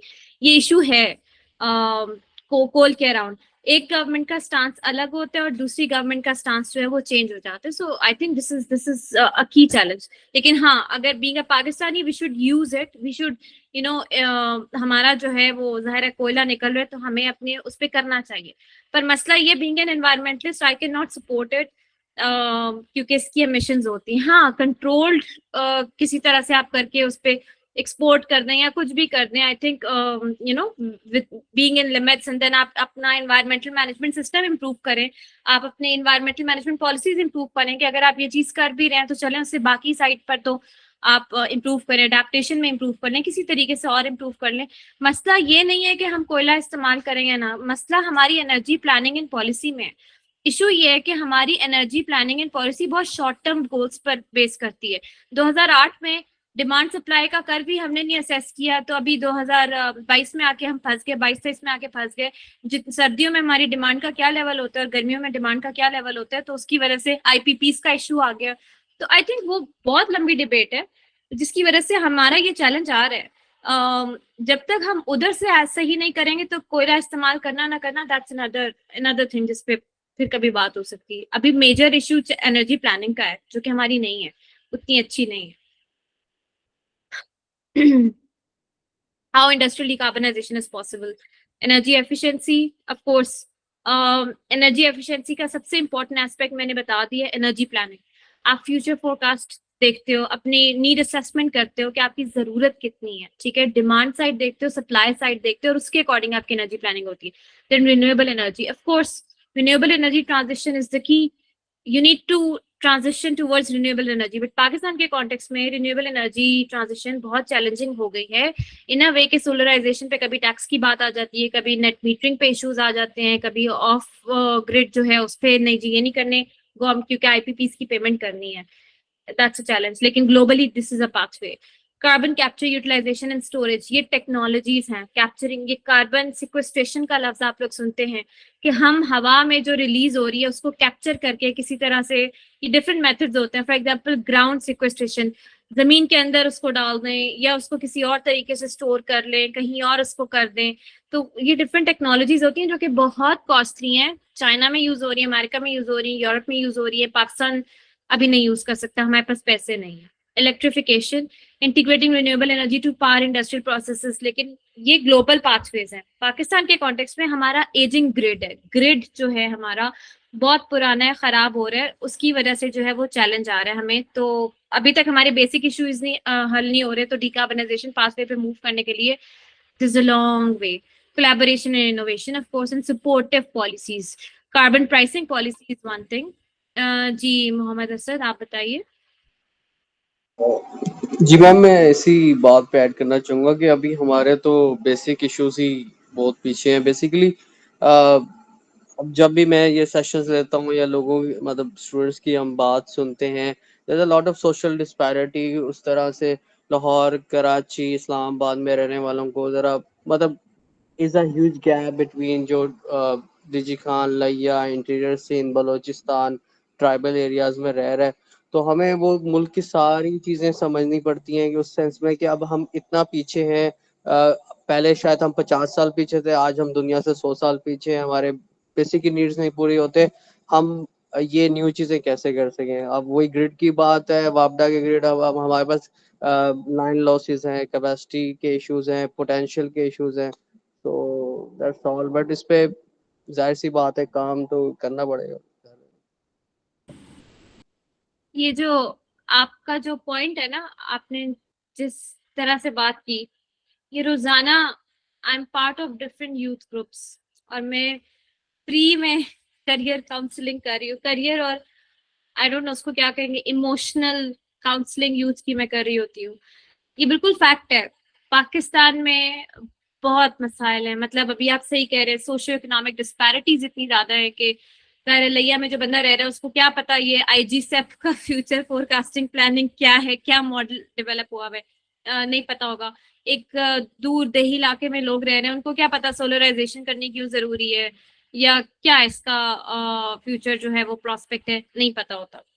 मसला ये है कि हमने इतना मुश्किल चीजों को अभी तक अडॉप्ट ही नहीं किया अपनी जुबानों में, अपनी लोकल जुबान में डीकार्बनाइजेशन को। अब आप मुझे कहेंगे या किसी फार्मर को जाके एक्सप्लेन करें तो मैं तो सर पकड़ के बैठ जाऊंगी कि मैंने उसको समझाना क्या है। I won't be able to explain it. आप मुझे कहेंगे ये कार्बन मार्केट्स एक्सप्लेन करें ना जाके, तो पहले तो मैं सोचूंगी कार्बन को पहले मुझे पूरा लेक्चर बताना है और फिर इट्स वे टू टफ। मसला ये है, उसके लिए मेरी एक स्ट्रेटजी होती है कि मैं बहुत अपने आप को राइटर अच्छा नहीं समझती थी, मतलब रिसर्चर अच्छी समझती थी, बट मुझे लगता था कि एसडीपीआई में आके जो एक हमें काम करना होता है ना कि रिसर्च को लेमैन के पर्सपेक्टिव में एक्सप्लेन करने के लिए ओपेड्स लिखें। And I was always very much scared, but then gradually मैं कोई ओपेड लिखने से पहले देखती हूँ कि अच्छा फॉर एग्जाम्पल मैंने अपने हाउस हेल्प को कैसे समझाना है, ये प्रोसेस में उसको समझाऊंगी, उससे मैं अपने ओपेड के पॉइंटर्स बनाऊंगी और मैं लिखती हूँ। So this is how I started writing. अभी one of the key initiatives that I am taking अपने ऑर्गेनाइजेशन में रहते हुए कि उर्दू में कार्बन मार्केट्स के ब्रोशर्स निकालने हैं। चलो पंजाबी, पश्तो, सिंधी बाद की बात है, बट पहले उर्दू में निकाल लें, नेशनल लैंग्वेज में तो निकालें, तो ताकि लोगों को समझना शुरू करें कि यार ये क्या चीज है। मैंने अभी सर्वे कंडक्ट करना था, heat waves and it's impacts on urban women, psychological impacts. तो पहले तो मुझे सर्वे हमने ईमेल पे तो जो पढ़ी लिखी औरतें थी उनसे कर लिया, लेकिन बाकी जो औरतें थी उनसे सवाल पूछ के समझा के करने में बहुत टाइम लग गया, क्योंकि नहीं है, टर्मिनोलॉजी नहीं है। तो एक तो ये मसला है। दूसरा मसला है डेस्पेयर, होपलेसनेस जिसको आप कहते हैं, ना उम्मीदी। और वो जायज है, यूथ बढ़ जाए, लेकिन यूथ में ना उम्मीदी बहुत ज्यादा है, जॉब्स नहीं है, ठीक है, 100 मसाइल पॉलिटिकल इश्यूज हैं आपके, जाहिर सी बात है। when you go out for somebody and you rely on that somebody and that somebody is no longer there, so ये इशू चल रहा है काफी पॉलिटिकल एंगल से, वो ब्रेन ड्रेन हो रहा है, जॉब्स नहीं, पाकिस्तान में कुछ नहीं रखा, literally this is something that I hear from everyone, but I just ask them, ठीक है पाकिस्तान में कुछ नहीं रखा, एज एन इंडिविजुअल आपने कुछ ऐसा करके देखा है जिसका आपको नहीं मिला? ये मोटिवेशनल डिबेट स्टार्ट होगी वैसे, but just I and this up कि मैं उससे जरूर पूछती हूँ, आपने पाकिस्तान को कुछ देने की कोशिश की है? अगर की है और आपको नहीं मिला तो ठीक है, आपका बाहर जाना बनता है, बाहर जाए। लेकिन अगर आपने कुछ नहीं दिया ना, कोशिश नहीं की अपनी तरफ से, और फिर आप मुल्क के बारे में कहें पाकिस्तान में कुछ नहीं रखा, तो प्लीज आई मीन इसके आगे डिबेट ही नहीं हो सकती आपसे, क्योंकि आप खुद इस काबिल नहीं हो। So this is my stance. ठीक है, मैं कोशिश कर रही हूँ, कम से कम 3-4 साल मुझे कंसिस्टेंसी और परसिस्टेंस चाहिए अपना जो मैं चाह रही हूँ क्लाइमेट को एक्सप्लेन करने के लिए। हाँ, अगर आगे 5 सालों में मुझे मेरा गोल नहीं अचीव होता, हो सकता है I will go out, but at least मुझे रिग्रेट नहीं होगा कि I didn't do anything for my country, या मैं बाहर से पढ़ के आ रही हूँ और मैं अपने मुल्क को सर्व कर रही हूँ। हाँ, नहीं कुछ मिल रहा, डेस्पेयर हुआ, कोई अल्लाह माफ करे मुझे कोई इधर उधर से कोई उठा के ले गया और पैसे डिमांड करके मुझे छोड़ दिया, तो फिर मैं बाहर चली जाऊंगी कोला नेक्स्ट के सीईओ की तरह प्रोबेबली। लेकिन otherwise I mean the point is you need to contribute. इतना पढ़ लिख के आप कितना अपनी कम्युनिटी के अनपढ़ लोगों को पढ़ाते हैं, वेलफेयर के प्रोग्राम्स लगाते हैं, मिल के क्या इनिशिएटिव्स लेते हैं। ये कार्बो आई डोंट नो इसको आप कैसे प्रोनाउंस करते, carbo X, I think this is a great initiative these people have taken। तो आई थिंक इस तरह चले, आप सारे नहीं तो एक बंदा तो आज समझ के जाएगा डिकार्बनाइजेशन क्या है। कल को किसी से बात करेगा तो उसको पता होगा, किसी फोरम पे बैठेगा तो बात करने जोगे होगा, लिख सकता है, सोशल मीडिया पे वीलॉग बना सकता है, ब्लॉग लिख सकता है। You can do anything, you have a lot of potential. कोई स्टार्टअप अपना कर सकता है, ठीक है फाइनेंसिस का इशू आता है बट हो जाता है रिजॉल्व। मैंने बहुत यंगस्टर्स देखे हैं जिनके स्टार्टअप्स के फाइनेंसिंग इश्यूज रिजॉल्व हुए। So I think this is not something के नहीं हो सकता। असद आप कोशिश कर रहे हैं, ताहा आप कोशिश कर रहे हैं, मैं कोशिश कर रही हूँ, नमीर कर रहे हैं, ठीक है, मशूद कर रहे हैं, आप सब कर रहे हैं। कोशिश करने से कुछ तो होगा। अभी नहीं हो रहा, 5 सालों बाद। मेरी बात सुने, आप मुझे बताएं, क्या 2010-11 के बाद क्लाइमेट चेंज की अवेयरनेस इतनी थी लोगों में जितनी 2022 के सैलाबों के बाद आई है? एकदम बूम आया ना, ऐसे ही है। हाँ। तो I think this is something जो मैं नहीं लुक फॉरवर्ड करती थी कि पता नहीं लोगों को पता भी लगेगा कि नहीं। लोग पूछते थे डिग्री क्या है आपकी, इन्वायरमेंट, ओ यू मीन पौधे शौधे लगाना। किसी को नहीं पता था इन्वायरमेंट क्या है। लिटरली मैं अपनी फैमिली, अपने फ्रेंड्स और मैं झगड़ी होती थी, no this not about plantation. तो आई थिंक अब वो चीज खत्म हो गई है। तो it's taken time but at least it's over. And जो अवेयरनेस मुझे लगता था पता नहीं कब आएगी, वो आ गई है। तो अगर वो आ गई है तो I think this is lot that can be done. तो बिल्कुल आप लोग फोरम्स पे बैठे। एक और चैलेंज जो इसको नेक्स्ट स्लाइड पे ले जाइएगा प्लीज। एक और चैलेंज जो हम फेस करते हैं कि जब हम डेवलपमेंट पार्टनर्स और इन सबके बीच में बैठे होते हैं, लैंग्वेज। हमें लगता है हमने अंग्रेजी गलत बोल दी तो पता नहीं क्या हो जाएगा। भाई आपका इसमें कसूर नहीं है। जिन्होंने क्लाइमेट और ये एजेंडा बनाए हैं उन्होंने उसको उर्दू में ट्रांसलेट ही नहीं किया। तो आप अपनी बात उर्दू, पंजाबी, पश्तो, जिस मर्जी लैंग्वेज में करो, समझाओ अगले को और अगले समझेंगे। उनको कहो हमें हमारी जुबानों में समझाओ, एक्सप्लेन करो, और हमारा ये मसला, टॉक टू देम। आप पोटोहारी बोलते हैं, आप बात करें, नहीं अंग्रेजी का क्या इशू, अपनी बात समझाएं और आप समझा लेंगे, उनको समझ आ जाएगी, ऐसी बात नहीं है। और उनसे कहें भाई आप अंग्रेजी में बात करें, ठीक है। आई थिंक ये लैंग्वेज बैरियर, इसको हमें खुद ब्रेक करना है, तोड़ें इस चीज को और अपनी लैंग्वेजेस में समझाना शुरू करें, तभी we will be able to take ownership.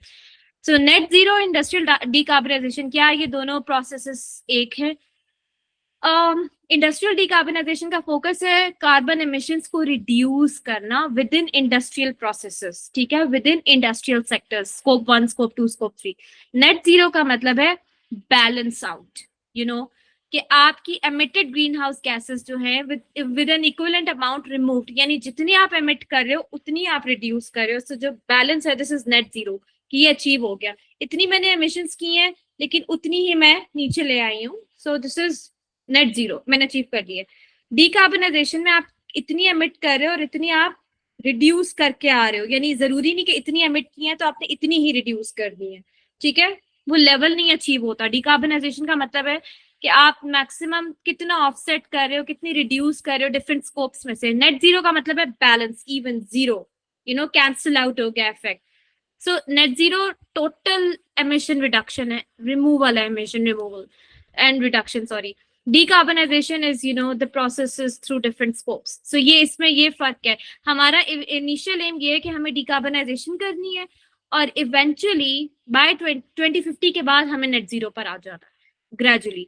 Net zero जो है ये आइडियल स्टांस है, ये ऐसे अचीव नहीं हो सकता, पॉसिबल नहीं है। बहुत इसमें ताहा लास्ट में आपने मुझे कहा था, अभी मुझे खत्म करने दे, मैं आपसे सवाल लेती हूँ।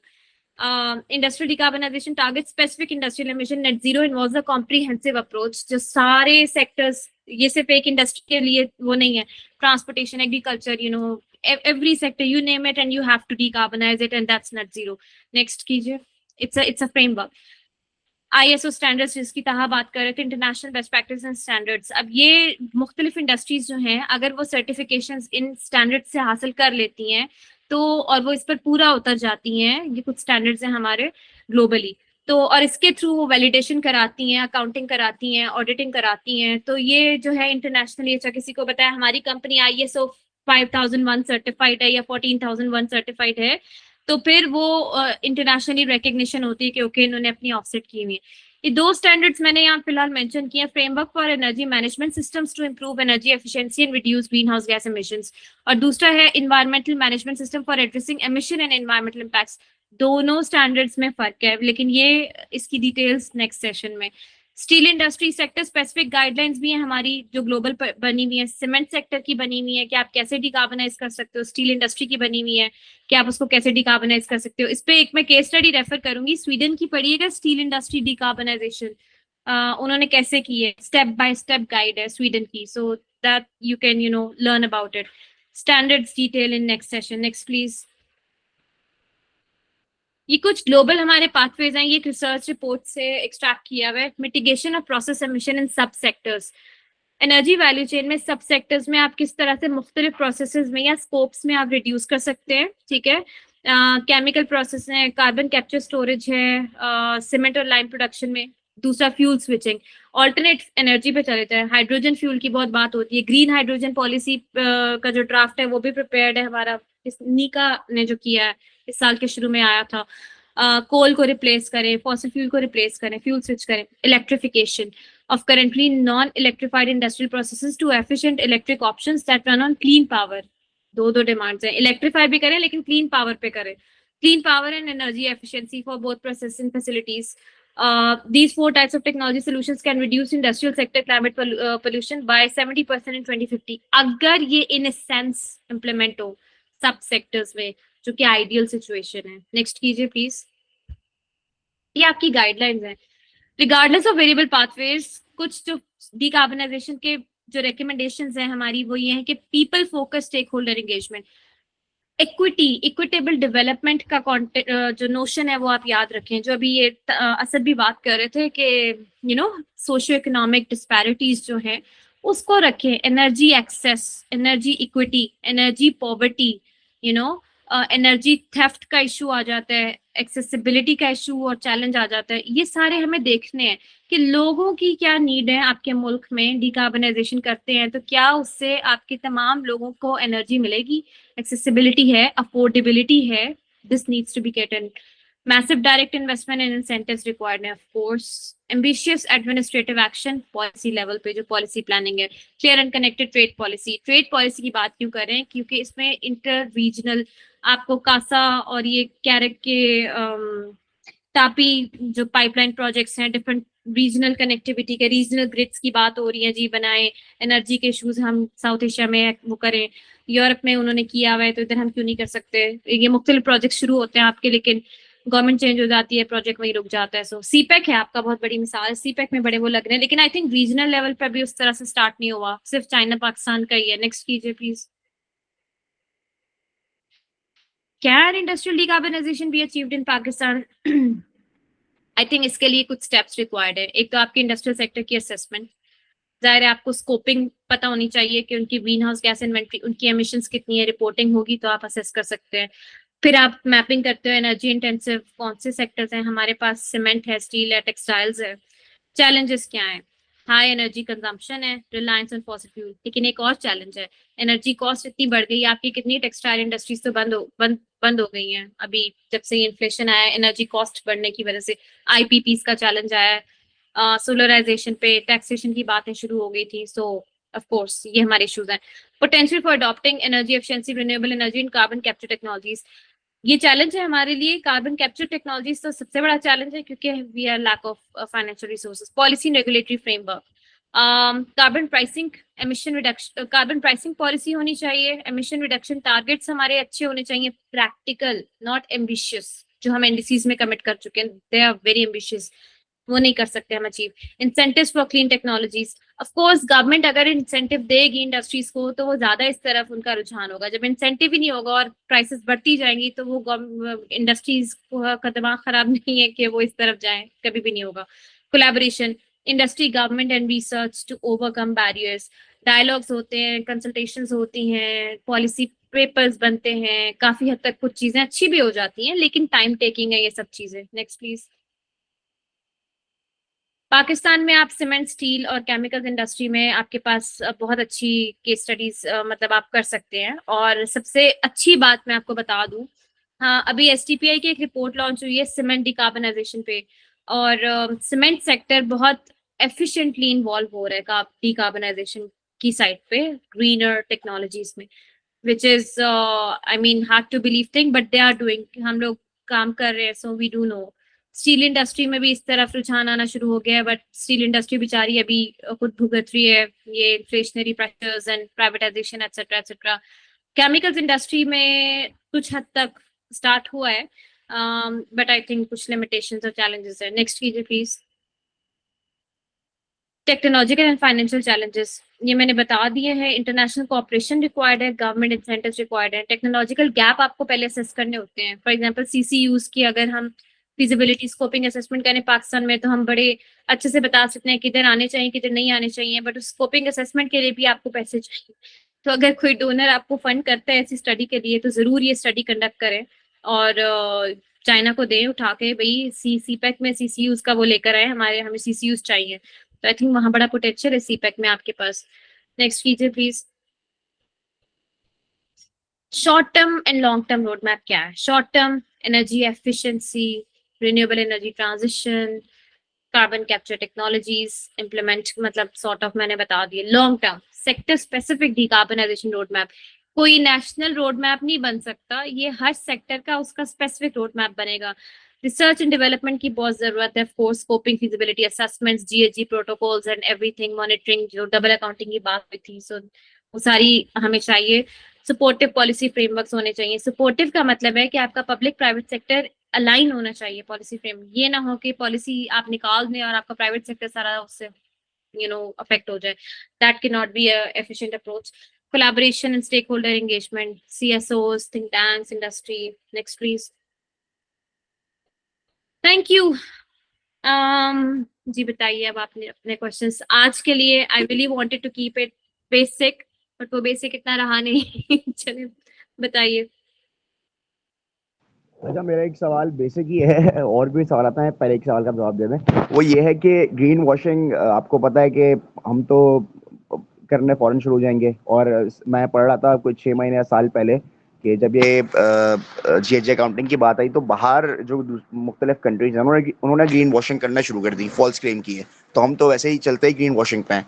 तो उस ग्रीन वॉशिंग के चैलेंज को कैसे कोप कर सकते हैं हम इस सिनेरियो में, जहाँ पे डीकार्बनाइजेशन हमें करनी है, और इन पाकिस्तान में मैं जो समझता हूँ अगले 15-20 साल में या 10 साल में रेगुलेशंस भी बन जाएंगी। जैसे बाहर जो है ESG रिपोर्टिंग की रेगुलेशंस बन गई हैं। पहले तो वो वॉलंटरी थी, लेकिन अब पिछले कुछ सालों में जो है UK में, आई गेस ऑस्ट्रेलिया में और मुख्तलिफ जगहों पर रेगुलेशंस आ गई बाकायदा कि अब आपने ये चीज डिस्क्लोज करनी है लाजमी। बिल्कुल सही बात है। एक आपको मजे की बात बताती हूँ, पाकिस्तान में इस वक्त ग्रीन वॉशिंग बहुत कम है अगर आप कंपैरिजन करें, क्योंकि ग्रीन वॉशिंग के लिए आपकी कंपनीज के पास उस लेवल की वो ग्रीन हाउस टेक्निकल कैपेसिटीज होना मौजूद होना जरूरी है, जो कि बता सकें कि ग्रीन वॉशिंग हम किस एस्पेक्ट में कर रहे हैं। वो बहुत कम है। अगर मैं एनर्जी डिकार्बनाइजेशन के कॉन्टेक्स्ट में बात करूँ, that's not there, it's very very less. और पाकिस्तान में कंपनीज कुछ बहुत अच्छी तरफ जा रही हैं। डिकार्बनाइजेशन, एनर्जी एफिशिएंसी की बात करूं मैं मैं 2 कंपनीज हैं, उनका मैं नाम नहीं लूंगी, उनकी मैं सोशियो इकोनॉमिक इम्पैक्ट रिपोर्ट बना रही हूँ, सस्टेनेबिलिटी रिपोर्ट बना रही हूँ। And trust me, they had no idea कि ये कैसे बनती है और ये क्या, बस उन्होंने कहा ये और ये। मैंने उनसे डेटा निकाला, वो डेटा जो शायद वो मतलब दे कभी भी ना दे, बट मैंने निकाला, एक्सट्रैक्ट किया, और मैंने उनको ये गारंटी दी कि ये आपकी आउटलुक अच्छी है। मुझे पता है पाकिस्तान में भी हम इतना बुरा सब नहीं जा रहा जो देखा जाता है। So what I did when I projected there जब उनकी इनकम टैक्स डेटा तक मैंने निकाल लिया। सो वो कोई भी कंपनी नहीं देती, बट मैंने उनसे ले लिया है क्योंकि उनका सोशियो इकोनॉमिक इम्पैक्ट दिखाना था मल्टीप्लायर्स और सैम मॉडलिंग करके। तो वो उनकी आउटलुक इतनी अच्छी जा रही है कि मैं खुद हैरान रह गई देख के कि वाकई में, और वो डेटा है जिसको उन्होंने बिल्कुल मेडल नहीं किया, क्योंकि उनमें टेक्निकल इतनी नो हाउ ही नहीं है कि इसको हमने मेडल कैसे करना है। तो आई थिंक ग्रीन वॉशिंग को रिड्यूस करने के लिए आपकी सबसे पहले तो टेक्निकल कैपेसिटीज इतनी होनी चाहिए कि आपको पता हो who is doing green washing. जब आपकी पाकिस्तान में आप किसी को ब्लेम नहीं कर सकते, आपका रिपोर्टिंग मैकेनिज्म ही एग्जिस्ट नहीं करता फिलहाल, और जो करता है वो इतना इट्स आउटडेटेड कि जिसकी बेसिस पे यू कैन नॉट से। सो सबसे पहले पाकिस्तान में what needs to be done is you need to start appreciating, acknowledging those industries जो कुछ ना कुछ steps ले रही हैं इस इतने constraints के बावजूद, challenges के बावजूद, socio economic disparities and then political economic challenges and regional challenges COVID के बाद जो sustainability side पर move करना शुरू हुए हैं, you should appreciate। उसके बाद हाँ, जो आपकी ऑयल एंड गैस कंपनीज हैं उन पे सख्ती रखिए क्योंकि they are very rich companies. तो अगर वो शोकेस नहीं कर रहे और वो पैसा भी इतना है और वो सिर्फ उसमें ही एमिशन प्रोडक्शन में लगाते जा रहे हैं, then I think they should be made answerable कि ओके आपके CSR में ही आप उन कंपनीज को सपोर्ट कर दें जो डिकार्बनाइजेशन एफर्ट्स में जाना चाहते हैं, या do something about climate action and everything. OGDCL इस तरफ आना शुरू हो गया। आपके टोटल पार्को है, आई think they have started doing something around it. हालांकि अबाउट क्लाइमेट एक्शन वो नो हाउ बहुत कम है। आपका कॉर्पोरेट बैंकिंग सेक्टर इस तरफ आना शुरू हो गया। अभी उस दिन एक बैंकिंग सेक्टर की मैं रिपोर्ट देखी थी, उसमें ESG रिपोर्ट थी, उन बड़े शौक से कंसल्टेंट से बना के लेकर आए, ये हमारी देखें, एंड में सीट पेपर लगा हुआ है। मैंने कहा जी बहुत अच्छी रिपोर्ट है, पर इसमें ई वाला फैक्टर कहाँ है? कहते हैं वो एनवायरनमेंट कैसे करते हैं ESG की, तो हमारी वो है ही नहीं, मैट्रिक्स ही नहीं है। मैंने कहा आप एनवायरनमेंट पे कुछ काम नहीं कर रहे, नहीं पौधे शौधे। मैंने कहा आपकी कंपनी की कोई पॉलिसी नहीं है प्लास्टिक रिडक्शन पे, वेस्ट मैनेजमेंट पे, या कोई ट्रेनिंग्स आप करवाते हैं? जी वो तो हम कराते हैं। Just write it down, that's your E component, मतलब that's basic E component, not technical E component. And they were surprised कि अच्छा हम तो ऑलरेडी ये चीजें कर रहे हैं और हमने मेंशन नहीं किया क्योंकि पता नहीं है, कैपेसिटीज नहीं है। तो I think capacities are needed, awareness is needed, language barrier की मैंने बात की, literacy की बात की, climate literacy, I think वो जब तक नहीं पता होगा तो आप ग्रीन वॉशिंग तो दूर की बात है। पहले आपकी कंपनीज जो उनको खुद ही नहीं समझ आ रही कि वो इस वक्त इस तरफ कैसे आ रही। अभी मैं आपको बताऊं, नेट जीरो का नाम ले, आपका नेट जीरो पॉलिसी आ रही है, कल ना आपकी इंडस्ट्री प्रोटेस्ट करने पे निकले मेरा नाम बदल देना। नेट जीरो समझ नहीं आती और नेट जीरो की बात होगी, उनको लगता है कि बस हम बंद होने वाले हैं बिल्कुल। अब क्या होगा? सारे प्रोटेस्ट करने निकल आएंगे, कल ही प्रोटेस्ट हो जाएगा। आज आप अनाउंस करें ना गवर्नमेंट निकाल रही नेट जीरो पॉलिसी। तो I think this is more about awareness, capacities and technical know how जो कि मिसिंग है इस वक्त। जी बताइए। अच्छा, मेरा एक और सवाल है आपकी ही इस बात से जो आपने बात की, वो ये कि कैपेसिटी बिल्डिंग आपने बिल्कुल सही कहा, क्योंकि पाकिस्तान में हर चीज़ ऑफ लेट आती है और ESG पिछले 5-6 साल से आई, बल्कि टेक्सटाइल में फिर भी थोड़ा बहुत काम हो रहा था सस्टेनेबिलिटी के डिपार्टमेंट में, लेकिन बाकी जो इंडस्ट्रीज हैं, चाहे वो टेलीकॉम हो, स्टील हो या बैंकिंग की आपने बात की, ऑफिसर्स आ रहे हैं, तो उसमें हमें एक चैलेंज ये भी है कि हमें इतनी नो हाउ नहीं है जो सच कह रही हैं आपके क्लाइमेट के हवाले से, climate modelling, climate adaptation, mitigation, फिर कार्बन मार्केट्स का पूरा उसके बारे में, फिर इसके अलावा GHG अकाउंटिंग के बारे में, फिर उसके फ्रेमवर्क। दूसरी बात ये कि ESG रिपोर्टिंग की आपने जो बात की, उसके तो फ्रेमवर्क भी बहुत सारे हैं। हम आमतौर पे GRI को कंसिडर कर रहे होते हैं, ग्लोबल रिपोर्टिंग इनिशिएटिव, क्योंकि वो बहुत ज़्यादा कॉम्प्रिहेंसिव है और उसमें गाइड बहुत ज़्यादा आसान है एज कम्पेयर टू बाकी फ्रेमवर्क के।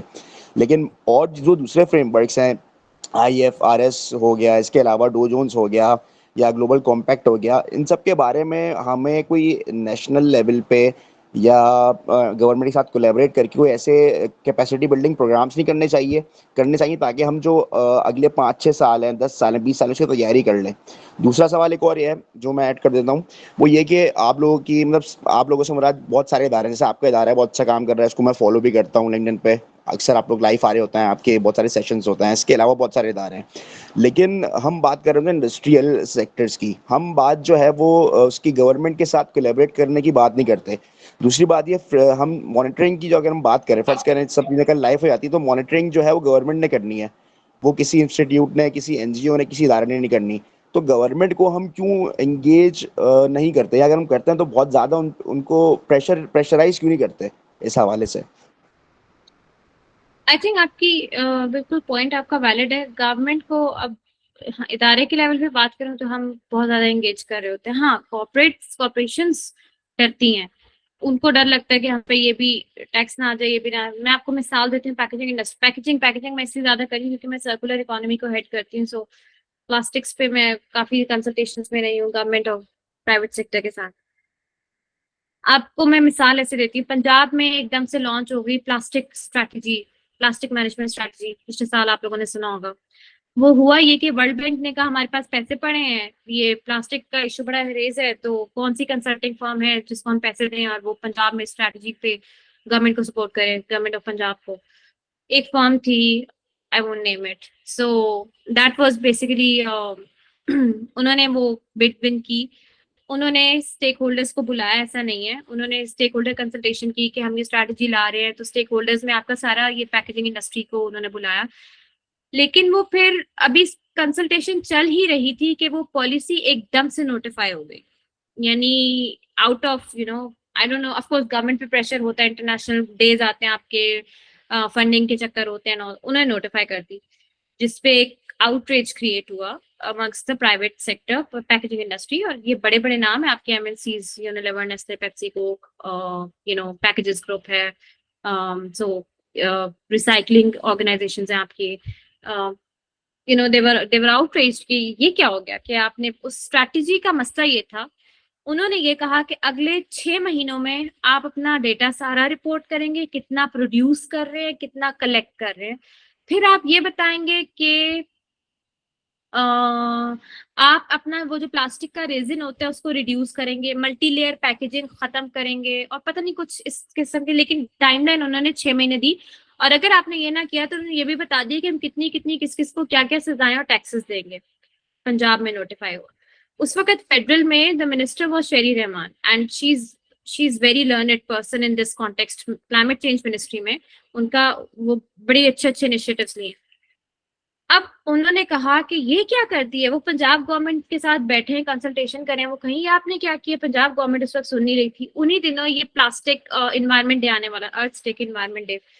मसला ये पड़ा कि हमारे पास आए वो जी, क्योंकि कोर अलायंस में I am a focal with them. So ये कुछ करें, आप सेक्रेटरी को कहें या जो भी करें, मिनिस्टर से बात करें कि ये पॉलिसी आ गई, हम तो तबाह हो गए, हमें तो ये सब्सिडी भी नहीं कोई देते, कोई इंसेंटिव ऑफर नहीं करते, तो हम किधर जाएंगे।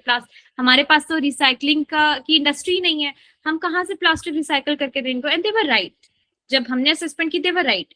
और जो गवर्नमेंट फिगर्स कोट करती है वो height of 2K2 mountains plastic, ऐसा कुछ नहीं। एनीवेज, फिर एक्सपोर्टर्स भी हैं, इंपोर्टर्स भी हैं, वो भी पैकेजिंग को करते हैं। जाहिर है आप सारे जानते हैं इस चीज को, कोई जिक्र नहीं हुआ। हमने कहा ठीक है, हम इस्लामाबाद में बैठे हुए, हम आपको ना फेडरल गवर्नमेंट से इन टच करा देते हैं।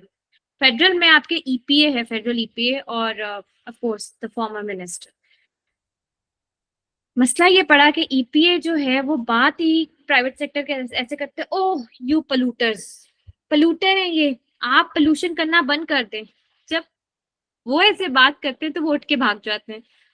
मैंने इसकी living example during my conference session जो मैंने प्लास्टिक सर्कुलरिटी पे ऑर्गेनाइज किया with the academia private sector, उस पे मैंने बुलाया किसी को था, बट ईपीए से पता लगा कि वो आ रही है। तो जब मैंने उनको बताया कि वो आ रही हैं, वो सब खड़े हो गए, कहते हैं हम जा रहे हैं, हम नहीं बैठेंगे।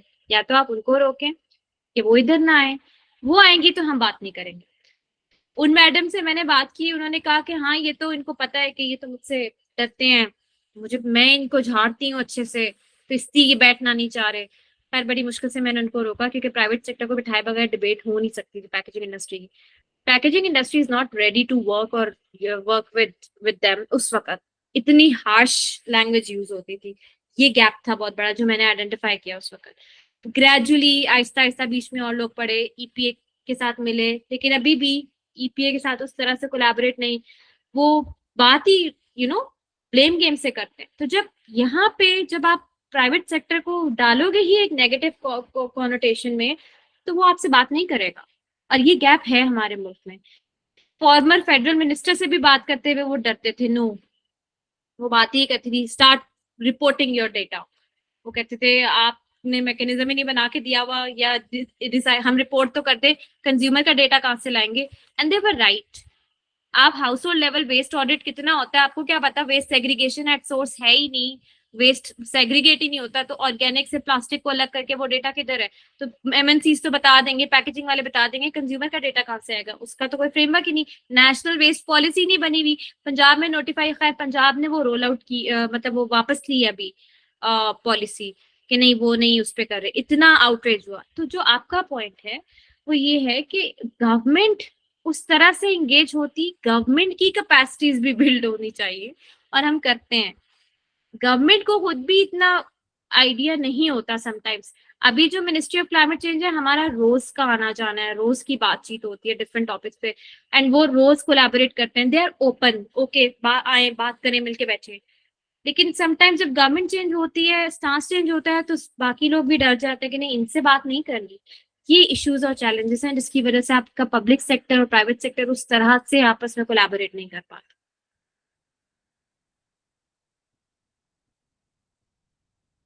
जी ठीक है, आई थिंक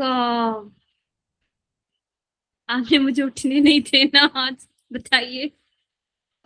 अच्छा, मेरा एक और सवाल ये है कि नेट जीरो के प्लेजेस बहुत सारी कंट्रीज ने लिए हैं, ऑलमोस्ट अच्छी खासी कंट्रीज हैं। कुछ ने 2050 में लिए हैं, बहुत सी ऐसी भी हैं जो 2060 में उन्होंने लिए हैं। साउथ अफ्रीका आई गेस 2070 में लिए हैं। तो हमने किस चीज़ को देखते हुए 2050 आई गेस उसका प्लेज ले लिया? मतलब क्या चीज़ ऐसी देख ली हमने कि 2050 में हमने प्लेज कर लिया, कमिट कर लिया कि हम नेट जीरो हो जाएंगे? या शायद आपको मुझे आप वो कर दीजिएगा, दुरुस्त कर दिया कि शायद नेट जीरो पूरी तरह नहीं होंगे, तो कोई परसेंटेज हमने वो की होगी, चूज की होगी, मुझे इसका भी जहन में नहीं है। मैं अभी बताती हूँ। I was at COP, Pakistan ने नेट जीरो कमिट नहीं किया कॉप पे, और शुक्र है नहीं किया। हमारी बात चल रही है, ये अफवाहें हैं, लेकिन हमने नेट जीरो कमिट नहीं किया, हम इस पोजीशन में नहीं है। सही। हाँ। तो आप उनको खैर गवर्नमेंट को कह दीजिएगा कि 2080 या 2090 में कर लें तो ज्यादा बेहतर होगा। भाई इंडिया ने 2060-70 में किया हुआ, तो हम क्यों, हम कैसे, हम इस पोजीशन में ही नहीं है। अगर अभी हम जाते भी हैं, कोई ऐसी प्लेज नहीं होगी, नेट जीरो की कोई कमिटमेंट नहीं होने वाली, आपकी इंडस्ट्रीज अलाइन नहीं है, कैसे हो सकता है? अच्छा, एक और सवाल ये कि एनडीसी के जो टारगेट्स हम सबमिट करते हैं, तो आपने खुद ही कह दिया कि वो एम्बिशियस होता है, तो हमारे पास एक केपीआई से मैट्रिक्स नहीं होता, या हमारे पास कोई ऐसा एक्शन प्लान नहीं होता कि हम उसको स्मार्ट गोल्स में कन्वर्ट कर लें ताकि वो हम उसको इम्प्लीमेंट भी करवा सकें? एनडीसीज के कोई सच केपीआईज नहीं होते, वो एक हर कंट्री की कमिटमेंट होती है कि उसने, और वो फ्री होता है हर मुल्क अपने उसमें कि वो कैसे कमिट करता है मिटिगेशन एडेप्टेशन। लेकिन अभी जो बात हो रही है वो रेजिलियंस की बात हो रही है। रेजिलियंस हमारे बहुत प्रैक्टिकल थे, बहुत एम्बिशियस थे। एम्बिशियस का मतलब ये होता है कि हम वो अचीव ही नहीं कर सकते जो हमने कमिट किया हुआ है कि 2022 तक, 30 तक इतना, 2050 तक इतना, ऐसे नहीं होता। हमारी एनर्जी मॉडलिंग एंड प्लानिंग होगी, उसकी बेसिस पे, उस डेटा की बेसिस पे we need to commit NDCs, otherwise it's useless. और इसी की बेसिस पे हम लोग रिवाइज कर रहे हैं अगले साल अपने एनडीसीज, और वो रिवाइज्ड एनडीसीज जो है नेक्स्ट उसमें सबमिट होंगे। अभी कोई ऐसा केपीआईज नहीं होते, कंट्रीज की अपनी कमिटमेंट्स होती है जो वो अलाइन कर रहे होते हैं with the global climate agenda.